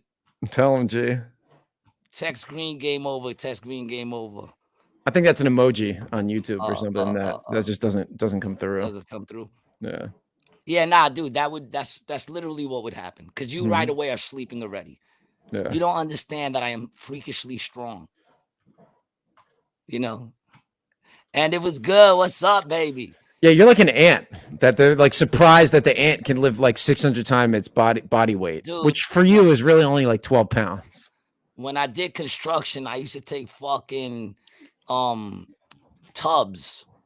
I used to have to bring tubs up to the apartment myself, grab them out of the van myself. Mm-hmm. You don't understand. Uphill both ways. There were 2 flights. All walk ups. Nah, I put it on a dolly, and a lot of times I got pulled down the hills, but the fact of the matter is you ain't ready. Okay. You ain't ready, dude. You ain't built like me. I used to have to walk fucking Uphill, both ways, in snow. No, it was a straight fucking walk, but it was like 32 miles just to get to the fucking train. Okay. In the hood. All right. And all my money went to the house because everybody was losing their houses. So I was hopping the turnstile, dog. There were times I used to have to run through the tunnel because a cop would see me hop and I would run from one stop to the next, catch the train at the next stop, dog. You don't know my fucking struggles, man. You don't know how I used to fucking grab onto the back of the bus in the cold just to ride the bus. That's how I rode the bus, dog, because I didn't have the money to spend because I was too busy supporting my ungrateful family. Like, my kids love me now, but back then I was the enemy, man. They all hated. It was 3-on-1, dude, 3v1. And it was good. Back then it was 3v1, dog. Every dollar went to them. I used to have to run after the bus and jump on the back of it, cling like this, man. And you can't do that shit with gloves. All right? Barehanded. That's why he's got calluses. You think it's from holding the mic, but it's the bus. I didn't know. I'm sorry. I didn't know. I didn't know. That's how I learned how to do this. That's from grabbing onto the back of the bus. See, you can't even do it. I can't. No, yeah. You can't do that, dude. You know why? You ain't never grabbed onto the back of a bus. I took an Uber to school. Bougie bitch. I took the school bus, dude. Dude, you're just privileged. You are the epitome of white privilege. Whoa. Are you assuming my race, Gary? Yeah, why? Do you identify as an Argentinian? I identify as an Italian. That prior to 1940, we weren't white. Yeah, and then the Puerto Ricans came along and they're like, all right, you guys are white now. Yeah, that's what. Okay, you guys could be white. Yeah, we need Puerto Ricans are here. We need a couple of more in our crew. Yeah, we're like, yeah, bring them in. Bring them in. Yeah, bring man. them in. Mm-hmm. Yeah, you don't want to do that, man. And I don't really want to do that to you, but I would. Mm-hmm. Make no mistakes about it. I would. Mm-hmm. You know, and then I would pick you up. I would dust you off. You know, cradle. I would pick you up after that. You know, I'd help you up. I'd sit you down in the corner on your stool, man. You know, I'd lay your weary head on my shoulder. You know, that sounds nice. That kind of sounds nice. And then I'll sing, "The winner takes it all. The loser has to fall." We are the champions. Oh, yo, when I won the championship with my son's team as the Spartans, we pulled up in the car rocking that shit. First, when we pulled up, we pulled up rocking "We Will Rock You," and when we left, we rocked out to "We Are the Champions." And big up to one of my players, Nick. He fucking reached out to me yesterday on Instagram and was like, "Yo, I don't know if you remember me, but I played for you with the Spartans." And I was like, "Of course I remember you. I will never forget any team member from the Spartans. The most magical and greatest team I ever got to coach of young kids. They were fucking amazing. He was my ace in the hole. Him and my son were pitching. They pitched us right to a fucking championship against somebody who I used to be totally great friends with in the game. And then they used to coach with me. And then that year they decided to grab their own team and go against me. And it was and never go against the family. Never. All right. And we fucking took the championship that year, man. Those are my dogs, yo. And what did the kid want? Just to say hi or what? He found me on Instagram and saw I was doing comedy and he bugged out and hit me up and was like, "I see you doing comedy now." And then he was like, "How's Sam and everything, man?" Nice. Cool. Yeah, man. He's supposed to be coming down to AC with his lady, man. I would love to see him. Oh, nice, dude. Hell yeah. Yeah. Dude, these kids who I coach, man, I did much more than help them win fucking championships. That's probably one of the greatest things I've done in my lifetime was coaching those kids, man, because, you know I did something right because when they see me, they still call me Coach G. And these kids are like 30 now. Mm-hmm. You know what I'm saying? They're like in their late 20s and 30s, mid 20s, some of them in 30s, my older teams. And every time they see me, Coach G, you know, I love those kids, man. I was hard on them, though. Not Nick. Nick stayed over my house one time. He was good. I didn't have to be hard on him at all. But I was hard on a lot of them, man. I wouldn't be able to coach. Now, today. no. Even back then, I got thrown out of games a bunch of times. And my career ended, if you want to call it a career. But I stopped coaching because I got kicked out for a season. Really? Yeah. For what? For calling the coach a pigeon. She was black, so I guess it means like something. pigeon English, kind of. No, I said you fucking pigeon. Like a chicken head. Oh. You know, like a chicken head. I called her a pigeon, and then she called me a white something. And I'm like, I'm fucking Puerto Rican, you stupid fuck. That's like what was going on at this child's fucking basketball game. I'm not cut out for kid sports. I can't even go to like watch someone else's kid play. Right. Because the coaches suck now. Mm-hmm. Their coaches, I was like that coach. If you ever saw the video where he goes, I know a bunch of you, the coach is getting ready to send the kids out. He goes, I know a bunch of you kids, your fathers said to you today, it doesn't matter if you win or lose. Just go out there and have fun. Your fathers are losers. We're not going up there to just have fun. We're going into this game to win it. That's what we're going to do. And that was my attitude. If you want to just have fun, don't join organized sports. We're not here to be babysitters, man. That's just our time, you know? So when I go to these games where I see these coaches just there to be there and the kids are just running around, I instinctively, I just start coaching them from the sideline. Mm-hmm. You know what I'm saying? I'll just start coaching them. I can't help it. You know? I'm like, yo, the kid's in there picking his nose. I'm like, get your finger out your nose. Get down. Get ready. He's going to throw the ball. And I start coaching. I can't help it. You know? So I can't even go to see my friends' kids play ball because the next thing you know, they want me to be their coach. And I'm like, I can't be your coach. Yeah, you're yelling. I can't do it. Because right now you like me because I'm in the sidelines and I know I'm not a coach. So all I'm doing is giving you pointers. Right. You don't want to be on the end when you're not listening. When that relationship changes. Yeah. Because I coached like Petey's father coached. And you know, look what it did to Petey. You know what I'm saying? The only unpublished podcast we ever did. Oh. That wasn't even this show though. No, that wasn't this show. That wasn't even rated. That wasn't even rated G. That was an AC Jokes podcast. I got those files still. That's sitting in a hard drive back there somewhere. I got the audio sitting in my phone. You can hear the excuse me. That was insane. Excuse me. That was absolutely insane, dude. Yeah, that was a good time, man. You know, in hindsight.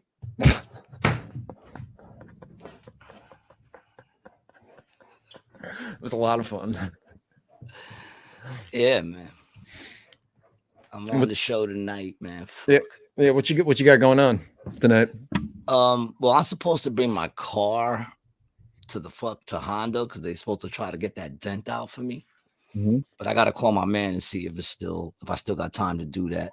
Oh, okay. If I do, I'll bring my car over there and try to get that dent out, man. That's just fucking annoying me, man. Yeah. You know. I saw a TikTok where they say you can get the dent out with a dildo. And the dude went with a dildo and just popped it out. Oh, what? This like the suction cup part? Yeah. He grabbed it by the shaft, popped it on the car, pulled it out. Now, when he pulled it out, did he put his mouth on it and then pull it out with his teeth? Well, that's how he pulled it out with his teeth. He went all the way down to the nuts and just bit, and then. Yeah, because you need the leverage. Yeah. Otherwise, it's not. Otherwise, it's not going to work. He had to slide it to the edge to get it off. Why do you always got to be so gay? Why do you always got to go there? You know, I mean, I can't say nothing. I go right down the hole with you. No pun intended. I don't know. It just feels right.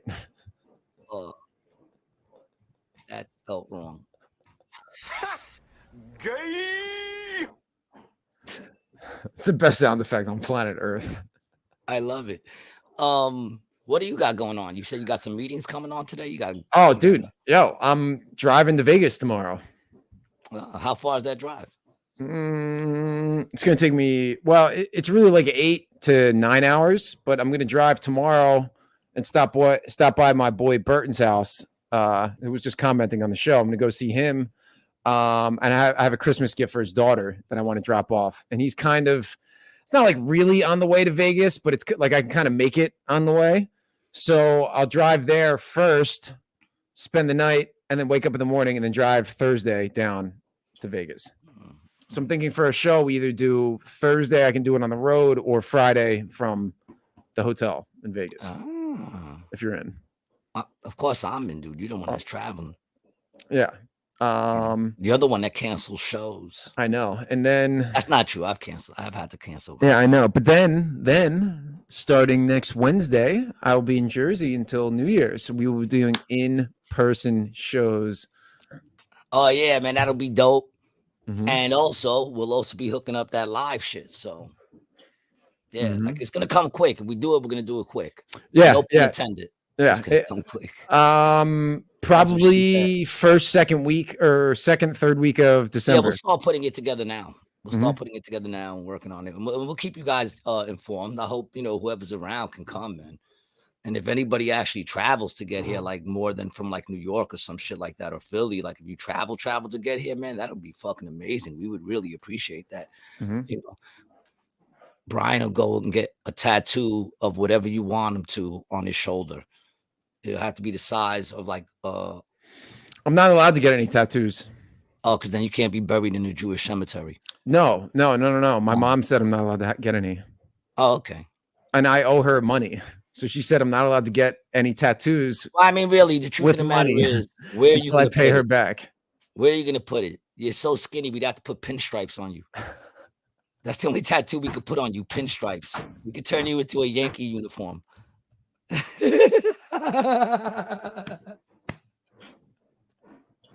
You can't put no faces on you. It'd be half a face. Dude. You'd have to put your arms together like this just to get one face. Dude, should I just get down my arm just one string bean? One long string bean? Get like a tamale or something, like a banana. You got to stick with skinny things. Yeah. Raymond says, Gary, first time I saw your show was New Year's of 2022. Any chance you'll be headlining another New Year's Eve show this year at AC? As of right now, I think we're having a 10 o'clock show. Cool. I don't think they're doing the midnight show like they did. We used to do a midnight show before Corona. Really? It would start at midnight? It ended where we did we do the ball drop after 10 o'clock. Yeah. Yep. Yeah, because we usually end around 11:45. Then we come out, kick it with the crowd. Everybody kind of just chills. I think we get like some drinks, and then they usually show the ball drop. So I think that we definitely are going to have a 10 o'clock show. I think I heard Ray saying it, but I'll give you information. I'll keep the information coming when I know more. Definitely, nice. Man. Nice. Yeah, man. Nice, So nice. Man. I actually got Buddha. Well, Buddha might be watching the show, so I don't want to say anything. Yeah, I saw the ball drop show last year. Good to know. Oh, you were at that show. That was actually a cool show. The only thing that was fucked up about it was I headlined and I did like 10 minutes because everybody else ran the light. Oh, yeah, I remember that. Yeah. You know what I'm saying? And I was having fun. If I'm correct, I mean, Raymond, tell me if I'm wrong, because sometimes I think I'm good and I'm not because I'm too confident. But I thought I was having a good show that night, and we had to end that shit. I ain't even gonna lie.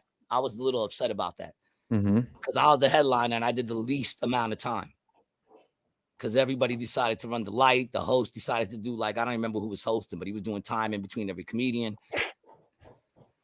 I mean, it could be anybody. It could be anyone up here, so I don't know who it was. The other day, Ray, it was short, but you and the other comedians are pretty good. I think the crowd was a bit dry. I kind of remember it being kind of fun, but then again, I was fucked up, so it's hard to say. That night, I was fucked up. What was I just saying? Not sure. Shit. Oh, the other night, Ray was kind of drunk, and he was hosting. And then me and him went downstairs and smoked the blunt. And then we came back upstairs and he took another shot. And then he's bringing me up. I'm the headliner. He goes up to bring me up and he's doing fucking so much time. I'm not going to lie. For a second, dude, I was getting ready to just leave. I was getting ready just to walk to the door and tell him goodbye and just let him cover the next 20 minutes because that was left anyway. You know what I'm saying? Oh, please, what's up, baby? What's going on, man? That's funny. He didn't. I'm sure he just didn't realize it. No, I knew that was gonna happen. Right. He was drunk, and when he gets drunk, and I'm not gonna lie, he was doing good. Right. You know what I'm saying? He was doing good. So I was like, you know, Mm-hmm. Michelle says, I was with you guys last New Year's Eve and you were cut off. That's right. I was literally cut off. That's right. I think they cut my mic. Yes, there is a New Year's Eve 10 p.m. show again. It is already advertised on AC Jokes page. See, Michelle knows more than I do. Mm-hmm. Well, it's because she listens at the meetings. I had a meeting today. I'm here. Oh, did you? Yeah, 1 o'clock. But I said, listen, I got my podcast, man. Stormy, awesome. Great to hear you guys are planning events. If I can travel, I will. This time of year is crazy to travel for me. Oh, yeah, no doubt. This time of the year is fucking nuts. I mean, right now, any time of the year now, man. Yeah, it says there's a 10 o'clock. Yeah. 6 and a 10. 6 at Kiss, and then a 10 at Resorts. And it says to be determined as far as who the lineup is, right? Or it has a lineup. Headlining Brian Stedman.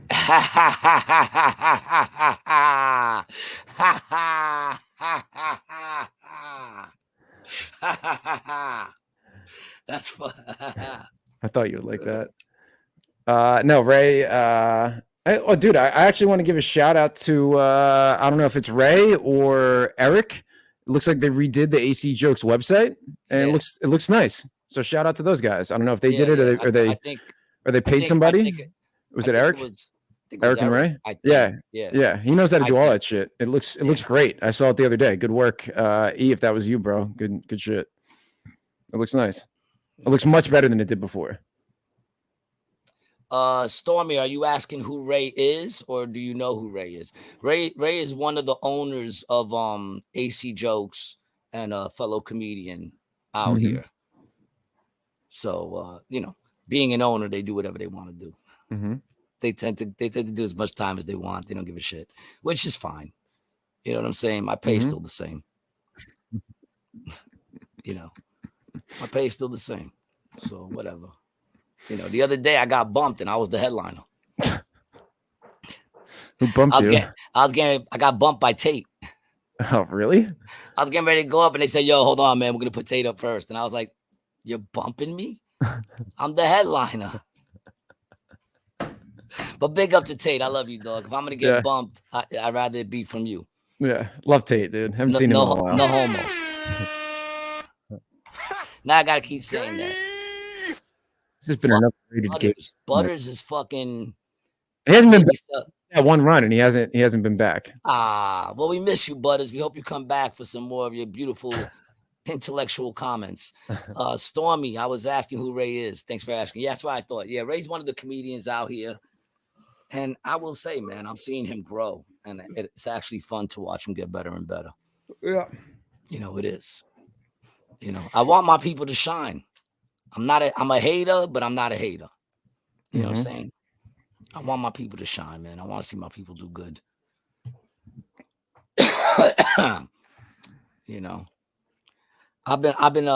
picked up a bunch of those tortilla wrap things. I picked up a whole pack of those, yo. Shells? Tortilla shells? Like the soft, tortilla joints. Dude, best thing I ever did, man. I make these wraps now. Fuck going to fucking get one of those wrap shits, man. I take one egg, pop it, boom, throw it in there, sprinkle some cheese in the eggs, throw a fucking piece of Swiss. Then I heat up that little thing, throw some Swiss cheese. If I want, make like 2 sausages, throw that on a wrap. Bah, bah, bah. Yep, dude, I do the same thing all the time. I'll get that as quick as it takes me to go downstairs, either warm up the car or walk, wait online faster. Or whatever. I would say faster. I'd say faster or at least the same amount of time. With no headache. No headache. And it's better. Right. It's better. Yeah. Dude, one thing, I know there isn't really any around you, but Trader Joe's, they have them here and up on my parents' house, and they make frozen breakfast potatoes in a bag. That's like pepper. Oh, you don't like onions, do you? Or peppers? No. You don't like onions? Is that it? Onions? I like the flavor of onions. I don't like onions. would you eat them if they were in like breakfast potatoes, like peppers and onions, or no? Okay, I would eat the potatoes and leave the onions. Leave the onions. Well, they have other. I'm very good at dissecting meals. Yeah. Because I'm picky. Like I see something red in there, I get that shit the fuck out of there, man. Need a gay count for this episode. That's what we need to do. We need to bring a gay counter on for every breakfast that we make that can actually be considered gay. I wonder, there's definitely a way I can do that. And if Butters ever listens again, he'll know he'll be the one who inspired that, man. If not for Butters. Yeah, we can definitely we can definitely make a gay counter.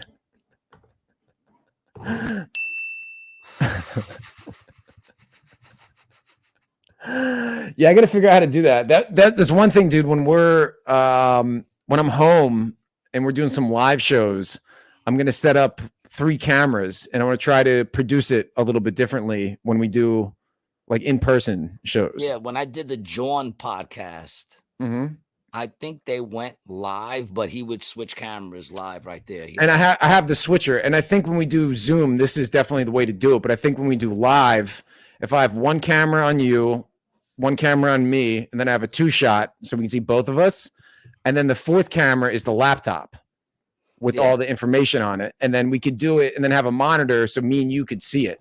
So like when I pull stuff up, then we would look at the monitor together, like that. It sounds like a real podcast. Dude, we don't want to do that. We don't want to do that. Yeah, no, we don't want to do that. Shout out to my llama.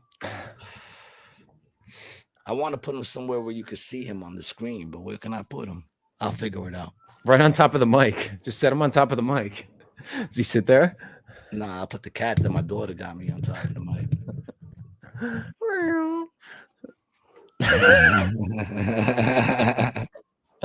Perfect, baby. Perfect. All right, so you got shows. My Wuhan scuff plates came in from my car. Oh, yes. I think you sent me that video, right? I sent you the video, yeah, man. Let me pull it up. And they actually came pretty quick, considering they came from Wuhan, fucking China. And I got it on TikTok. Not TikTok. I don't fuck with TikTok. I got it on even though I do have an account, I kind of want to just get rid of it. Alibaba. But on Instagram, I bought them all. You get those things, and I thought it was gonna be a scam. I really did, but it wasn't. They're actually pretty dope, and I got them quick. I think it was less than 2 weeks. I thought it was gonna take at least 2 months. Because I tried to order something once from there for my cat, and it took like almost 2 months to get it back. By the time I got it, I already took it as a loss. You know what I'm saying? Yeah. I'm trying to find the video you sent me. I think I sent it. I sent it to you on Instagram for sure. You know what it is? You sent so much shit. I know, dude. So much shit in so many different places. Yeah, that's the thing. You got all these fucking different pages for what? What do you need these different pages for? What is the purpose? It's on your Brian T. Licata one. You just got to scroll up. I have them because I want my professional video work. I don't want people to see our podcast unless they look for it. I feel like this is the I'm not trying to sell couple $1,000 contracts a month from the Rated G podcast. The Rated G clips. Yeah, dude, it's not gonna work. I like that. Yeah, look at them, man. They came out pretty. First of all, my calipers. Look at my baby's fingernails look nice. So I got her some dope ass slippers. Look at them bad boys. Bang. I think they look hot. I think that shit looks hot. What do you think? Mark was like, how much you gonna fucking open your door? And I'm like, I open my door a lot. Every time you get in the car, dude. Yeah, I'm like, I drive my car a lot. He's like, but that's one of those things, dude. For the price point of that, the enjoyment that you'll get out of it every time I open my door, way more than it costs, dude. I love every time I open my door, yo. Way more. It's like, bro, every time I open my door, man. And it lights up the floor so I can see if there's puddles, if there's dog shit or any of that stuff. You know, you can see it. I like it. He said I'm gonna become like those Spanish dudes that just put all those things on the car. And I'm like, dude, I'm not doing that. I feel like it's kind of classy, no? It's not like I got the colors going back and forth. No. It is. But you are becoming. No, I'm not. You're becoming You're really becoming the Bronx Puerto Rican. No, man, I'm not doing anything. You are, dude. The only thing you would just need, it would need to be a hatchback. That's what you need. You need a hatchback, a civic hatchback. I think that's it. And tune it. That's like it. You got the calipers. You got the lights. We got to get you those alloy gators for the rims. You got the dangle it. You got the dangle it. You had the dice. I have the dice still. No fish. You don't have a fish yet, do you? I'm not putting no fish on my fucking car, dog. Listen, I'm not putting anything else on the outside of the car. The outside of the car is. Oh, so now we're moving to the interior. No, I'm not putting. Oh, so what? You're gonna get lights on the interior too? I'm looking to get. I'll tell you what. He's right, dude. You're going full New York, Puerto Rican. Let me tell you what I'm looking. You never go full New York, Puerto Rican, dude. Never go full New York, Puerto Rican. No, listen. Let me tell you what I'm gonna get. Before you start saying I went full blown New York, Puerto Rican, I'm not putting. You're gonna get a Civic hatchback SI. You're gonna lower it, and you're gonna put those slanted wheels on it on the front. Oh, I hate those, dude. I fucking hate those. The cambered. You're gonna get the cambered wheels, dude. No, I hate those. Yeah, and you're gonna get a big exhaust, dude. And all you're gonna hear is bachata all the time, dude. Just bachata, bachata, bachata, bachata. Are you finished? Bachata, bachata, bachata. No. Then what you need to do is you need to get your first pair of baby Nikes, and you got to hang them from the mirror. That's what you need, dude. Well, I got dice. Yeah, and then when you're finished, you take the crown. You put the crown on the top of the dash. I gotta get the plastic crown. Yeah. I gotta get the Jesus that wiggles. Nah, dude. This is what I want to get. That's all I'm doing to the car. The calipers is basically the only thing on the outside.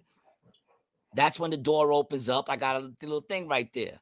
She needs that old school local motion sticker for the back window. Listen, man, I think that looks kind of classy personally. Now, if I was to do anything to the inside, it's going to be get car seat covers for the front because I burnt holes in my last one. Are you on heroin? So it's more... I didn't know I was until you told me that that's what it means. Yeah. So I don't want to, it's more of a protection thing for the front. Yeah. You know, and I don't want to get nothing crazy. I want something that's black with a little touch of red. Okay. A little touch of red. Nice and, simple. Is something wrong with that? I'm not looking to put vents on my fly fucking windows. I'm not looking to put fucking the fake vent in the front. I'm not going to put the rolly ball things on my shit. I'm not a cab driver. Okay. That shit was always so funny. Like when I was a kid going to New York, and that was like always the thing. I never understood it. It hurts. I'm like, these motherfuckers don't got spines. That shit hurts. Mm-mm. You know what I do like? I like the window. I don't like how they look, but I like the window vents, the little covers you put on the outside. So when you're smoking, you just crack the window and the rain doesn't come in. Oh, love those. The rain guards. I'm not putting those on either. They look terrible, but they're awesome, dude. I mean, they work. They work. Yeah. Yeah. But it looks horrible, and I'll let my fucking shit get wet. Mm-hmm. Stormy says if you drop your keys or phone, those lights are handy. Thank you, Stormy. Mm-hmm. Thank you. They weren't that expensive. Mm. With the shipping, handling, and the tip. I gave a tip.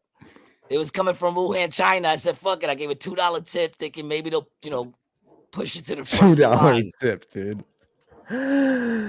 But with everything, it came up to like $60. And you just plopped them in or what? You just drop it. Boom. Are they battery powered? Charge. Ah. And I'll let you know how the charge works because it's supposed to be 14 months. 12 to 14 months is supposed to stay charged. Interesting. Well, because it only goes on when you open the door, They got vibrator batteries in there. Lasts forever. Shit, chicks wish fucking vibrator batteries lasted for 14 months. They never go out. Oh, dude, did you see that the Instagram video I posted with the self-checkout asking for a tip at the airport? Isn't that crazy, dog? And the next day after we were talking about that, Michael Knowles was talking about that. And I like when we're in front of it, right? There's only a few hundred people who know that, but I like when we're in front of the game, man. We were talking about that tip shit for the longest. Who you tipping? You ain't did nothing. I gave the cook a cash tip too on the other end. Because that's what no, dude, because it's like if I was at a restaurant, I would tip the server, right? If I was like sitting down to eat. So you actually went out of your way to look for someone to tip instead of just going fuck no, this, there. It was a fast food place at the airport, right? It's this place called Starbird. Who tips at fast food? Exactly. See, this is why they say you're white. Well, dude, I gave the dude $2 who made the meal. I had $2 in cash. He made the meal. The guy who threw the meal into the microwave. No, dude, it wasn't microwaves. It wasn't microwave food. So what I got, it's this place called Starbird, right? It's a fried chicken place. Banging fried chicken, right? Phenomenal fried chicken, especially for an airport. But they make a salad there that has like guacamole, tortilla chips, and some other shit. And you love that tossed salad, don't you? Yeah, and it has fried chicken strips on top. So anytime I'm in that airport, I like to grab it either on the flight out or coming home, because honestly, dude, it's like $15 for something you can eat twice. So I'll scarf half of it because I'm hungry when I get off the plane, and then eat the other half when I get home. So the dude, they're putting some work together, some assembly. It's not much, right? And I was like, dude, you know what? I got the $2. I'll give the guy $2. And I felt bad because I made the video. So I gave the dude $2. But dude, I always like to even the guy $2 for doing his job. No, because he was friendly. That's why. That's why I gave him the $2. He did his job, and he gave no. Guys went into the bathroom and he gave me good customer service. That's what I thought. That's what I thought. I knew there was some foot going under the stall. The traveling runner, y'all should put up a tip screen on the show. Dude, we should. Yeah, I never even thought about that. Just put up a Venmo or something like that. If people want to donate to the show, they can. Yeah.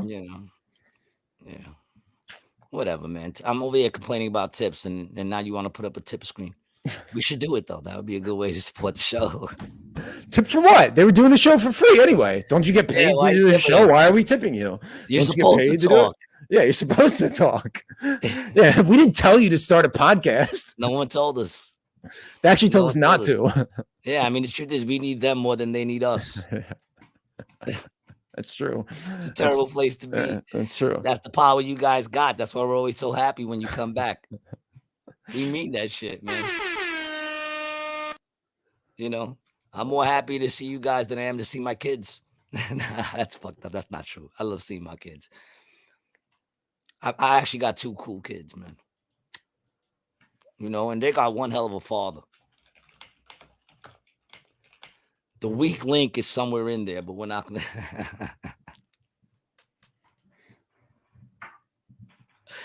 I don't want to be mean. What's with that smile? Why are you stuck? No. I'm waiting. I was hoping you were going to dig yourself further down that hole. No. I've learned. See, this is. I was waiting. These are one of the things I've learned in life. That just because you started digging the hole, because back in the day, it would be like I start to dig the hole, and then I'm like, fuck it. I'm in this deep already. Might as well dig the hole. But now I've realized just because you started to dig the hole, you don't have to keep going deeper. You could always get out while you could still climb out. That's the best time when you realize that you're digging yourself in a hole. So I've learned to climb out a little quicker. Stormy says I have. And you're short, so you can't dig the hole that deep. Otherwise, you won't be able to get out. And yes, true. I got to catch it at the knees. Stormy says, I have seen some people use a QR code for tips. I produce a couple of podcasts too, when people will I didn't know that. For good entertainment. I didn't know that either. Send us some. Dude, link your shows. Yeah, link your shows. Yeah, man. We'll fucking plug the show. Hell yeah, it's all about communication here, man. It's all love and communication. Pew, pew, pew, pew, pew. Good for you, Stormy. Yo, yeah. Shout out you. Put the links up. I didn't know we I had would definitely check it out, man. Yeah. I also want to give a shout out to my man Jason Scoop, yo. who was at Mar-a-Lago. Shook the president's hand and everything, man. He told him, great job. That's dope, yo. That's dope. And you know what? I don't think at any time anybody he was with gave the finger to the president. Mark just hit me up and he said, laugh out loud, Brian knows. That was at 2:49, 10 minutes ago. Laugh out loud, Brian knows. What were you? Oh, were you dissing me or something? No, I think I was saying something about you and Ciro. What was I saying? I said, is that what you and Ciro do? That's what I said. I was saying something about you two. I can't remember what it was though. It was definitely a joke. Did you say something? Yeah, what was I saying? You're gonna have to don't get jumped out this bitch, man. You don't want me and Mark coming at you. Talking shit, man. You don't want that, son. Not afraid of you. You should be, though. I'm not, dude. What are you gonna do? You gonna come out to San Francisco and come get me? You'll never come to the city because you're scared. You're scared. You're from now's the time to go. Ravenswood. Oh, dude, you don't want to. in San Francisco, dog. Nob Hill. That's where we're at. That's where the real gangsters gangster. Yo, did y'all hear that, man? He thinks he don't got a strong Queens following on this fucking program, dog. Are you crazy? Don't get fucked up in this place, dog. People will come just to the live taping to fuck you up like it's the fucking BET Awards. They'll show up just for that purpose. You up here trying to do some old East Coast, West Coast shit? You trying to start some? Who you think you are, Suge Knight, son? I'm Mace. Who are you, Suge Light?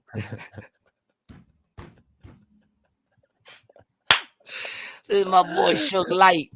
No, he weigh $115. I'm Suge in the raw, dude. I'm the organic sugar. Yo, Church Street tapping Deli. Oh, Church Street. What's up, Bobby? I was just talking about you yesterday. I know I fucked up on the Thanksgiving show thing, but I was talking to Adam yesterday, and we want to come out and do something. So I'll if you don't hear from me within the next day or two, get in touch with me because that means I got burnt and forgot that I need to talk to you.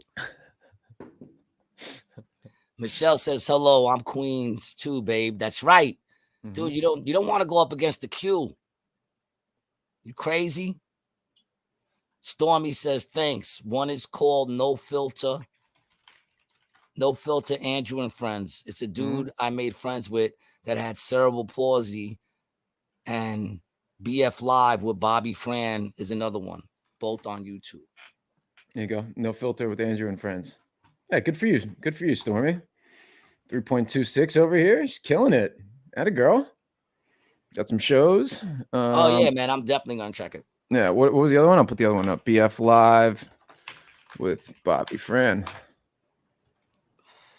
There you go. Shout out to you, Stormy. Yeah, man.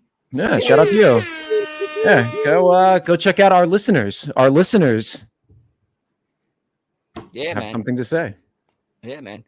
Church Street says sugar and spice. Yeah, dog. Yeah, let's do it, man. We want to come out. I was talking to Adam last night. He was I'm sugar and Gary is spice, but that spice is adobo.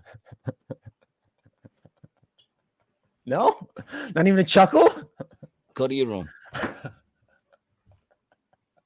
You get a chuckle on that? I'm adults are talking right here. Oh, I'm sorry. Okay. Adults are talking. See, I want everyone to realize when he does this and he doesn't laugh, those are his feelings being hurt. That's what it is. And he doesn't have anything funny to say, so he goes on the attack saying that I'm not funny. That's his tactic. You guys see it, right? Clip it. And that's been another episode.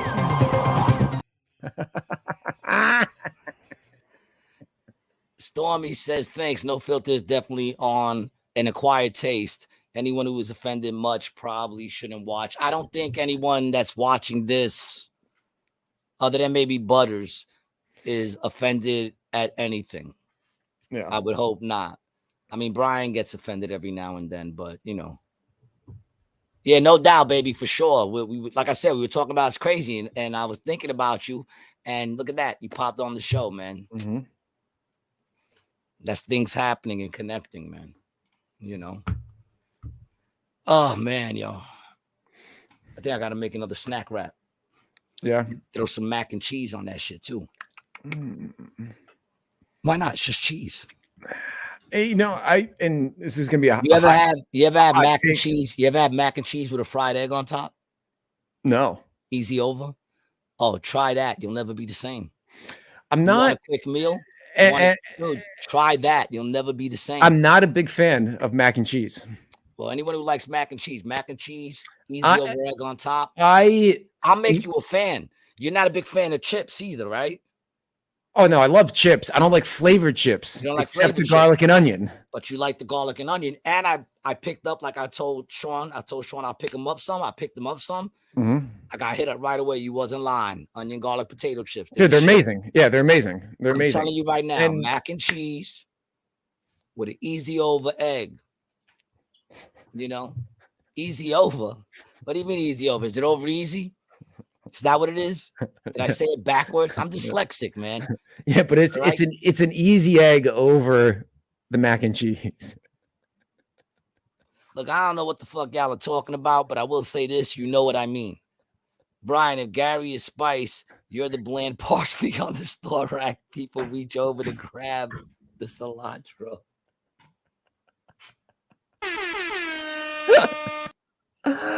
Oh, dude. That's another tattoo you can get. A celery stick. We have the same nutritional value. You eat me, it's like eating air. I feel like you would be more like, you remember back in the day they used to put those tree barks. Remember everybody was chewing on those tree barks in the hood? No, I They don't. looked like cigars, but it was like a tree bark, and they would chew it. And that's what you remind me of.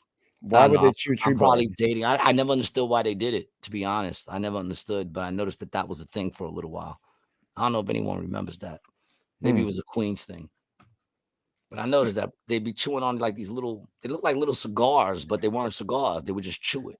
I don't think that was a Queens thing. I think that was whatever retarded people you had in your neighborhood eating fucking bark, dude. Those were the mentally handicapped.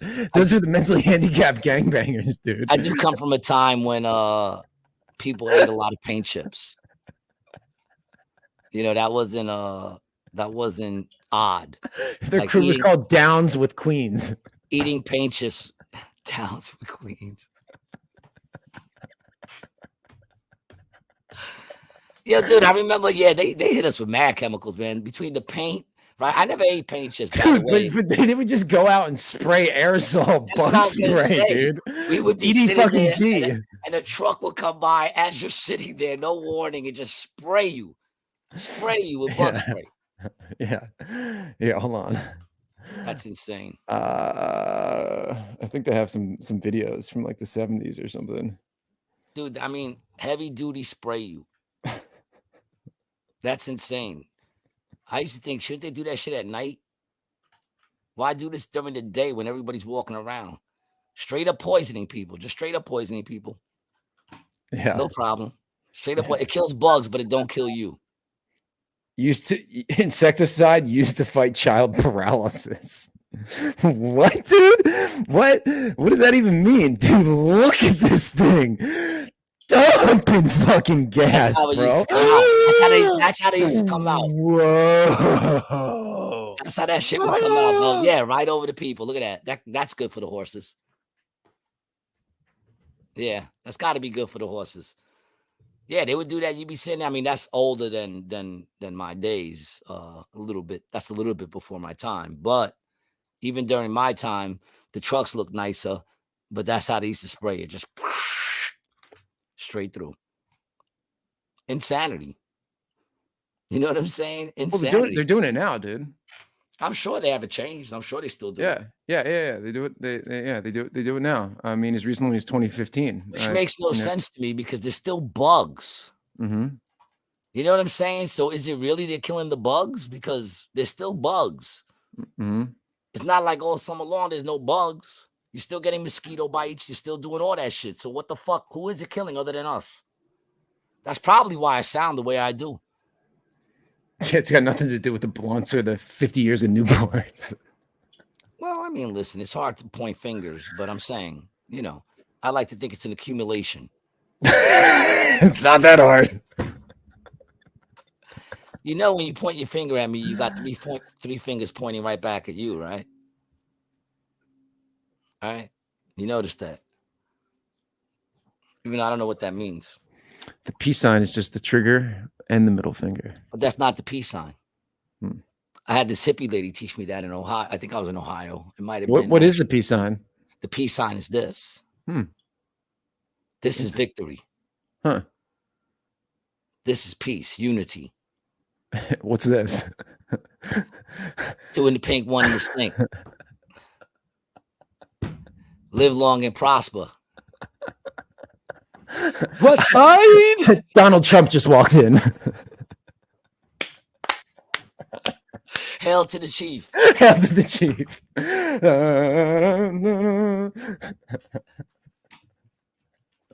Oh, dude, we're maniacs. She's a maniac. Oh, no. All right, man.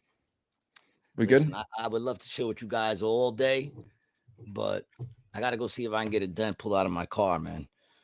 Drive to Honda, see if they got a dildo. Stop and grab that dildo first. And pop it out, man. Listen, man, if you don't already, man, like and subscribe. If you don't follow Brian, follow Brian, man, at Brian T. Licata. Follow me at Gabby G. Garcia. And if you haven't checked out the special, man, check out the special. I heard it was good. It's called You Did Not See Me Here Tonight, filmed during the peak of the pandemic. So if you haven't checked it out, check it out. It's on YouTube. And follow me, Gabby G. Garcia. Check out the whatchamacallit, man. Go online and get some tickets if you want to check me out in New York for the Not Quite Tuesday show every Monday at midnight. And acjokes.com to see me in AC. And I'll be over at I'm gonna be over at the Comedy Cove on what is it? The 26th, I think, right? Or the 24th. Scotty's Comedy Cove. Right? 24th? Yeah. I'll get it up. I'll put it up right here real quick. Yeah. Scotty's. I'm gonna be there with Buddha the comedian, man. Come check me out. I'll be there on the 24th too. The 25th is my mom's birthday, so I won't be there for that, but I'll be at the 24th. Man. Yeah, Raymond, man, take care, man. And Mark said that you were right about the car shit. That I'm where I'm going for. I'm not going full Puerto Rican. I'm not putting no fake vents. I'm not fucking getting those window things. Go fuck yourself. Love you, Mark. Love you, Michelle. Love you guys, man. Thanks for watching. We appreciate you until Thursday, right? That's when we're back. Thursday. Thursday or Friday we'll do. Thursday or Friday. See this guy? All right, guys, man. We love you, man. Have a good one, man. Peace.